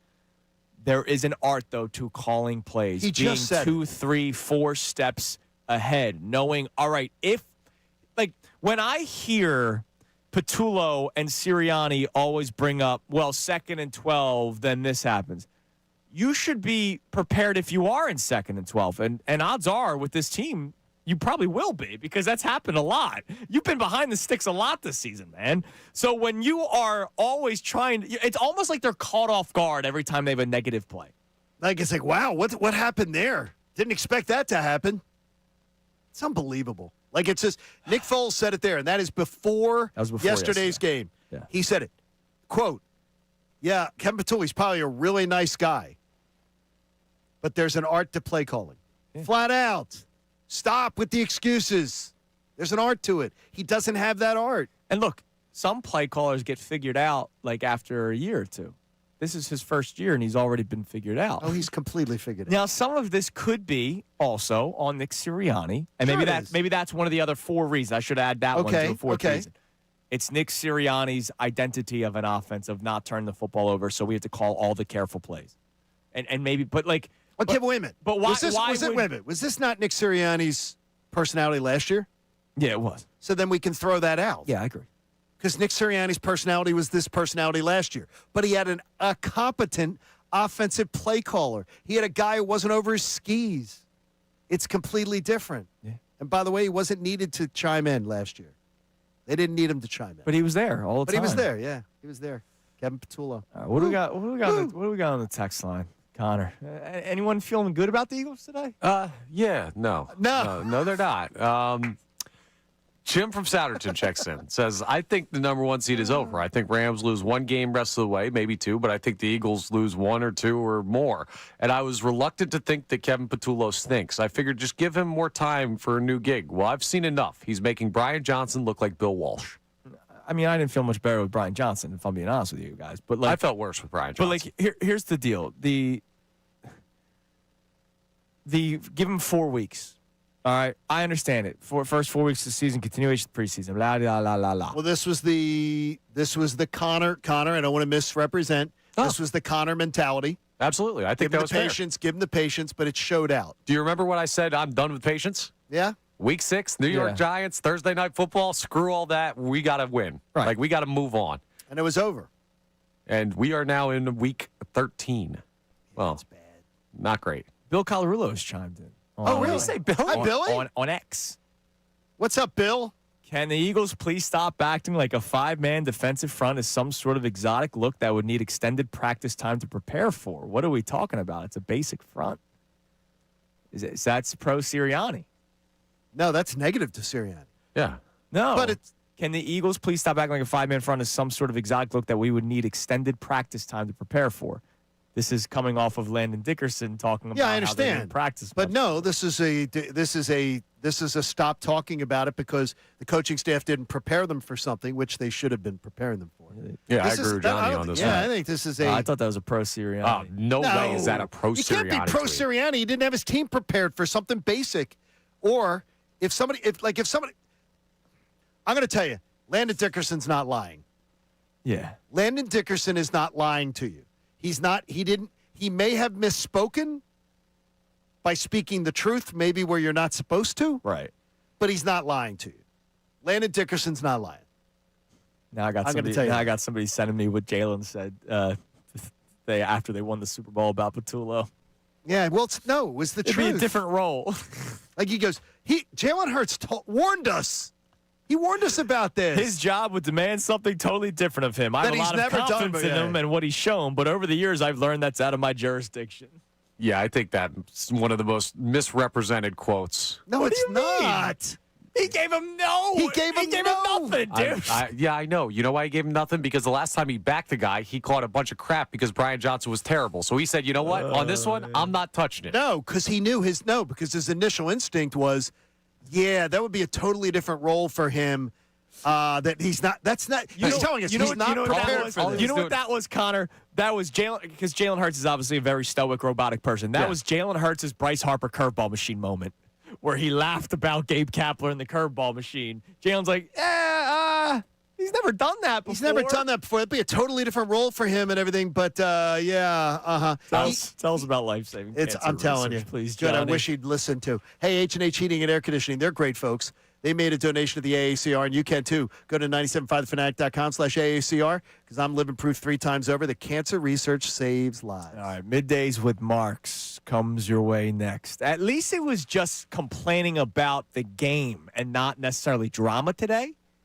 I'm curious what proceeds throughout the rest of the day today. If we have anything dramatic to discuss tomorrow, Nick Sirianni speaks to the media later on today. You'll hear that on Unfiltered. It'll be interesting to see what he thinks about Landon Dickerson's comments. I'm listening all day today. We'll listening talk to all you day. tomorrow morning. Everybody have a great rest of your day. Middays with Marks next here on the Fanatic.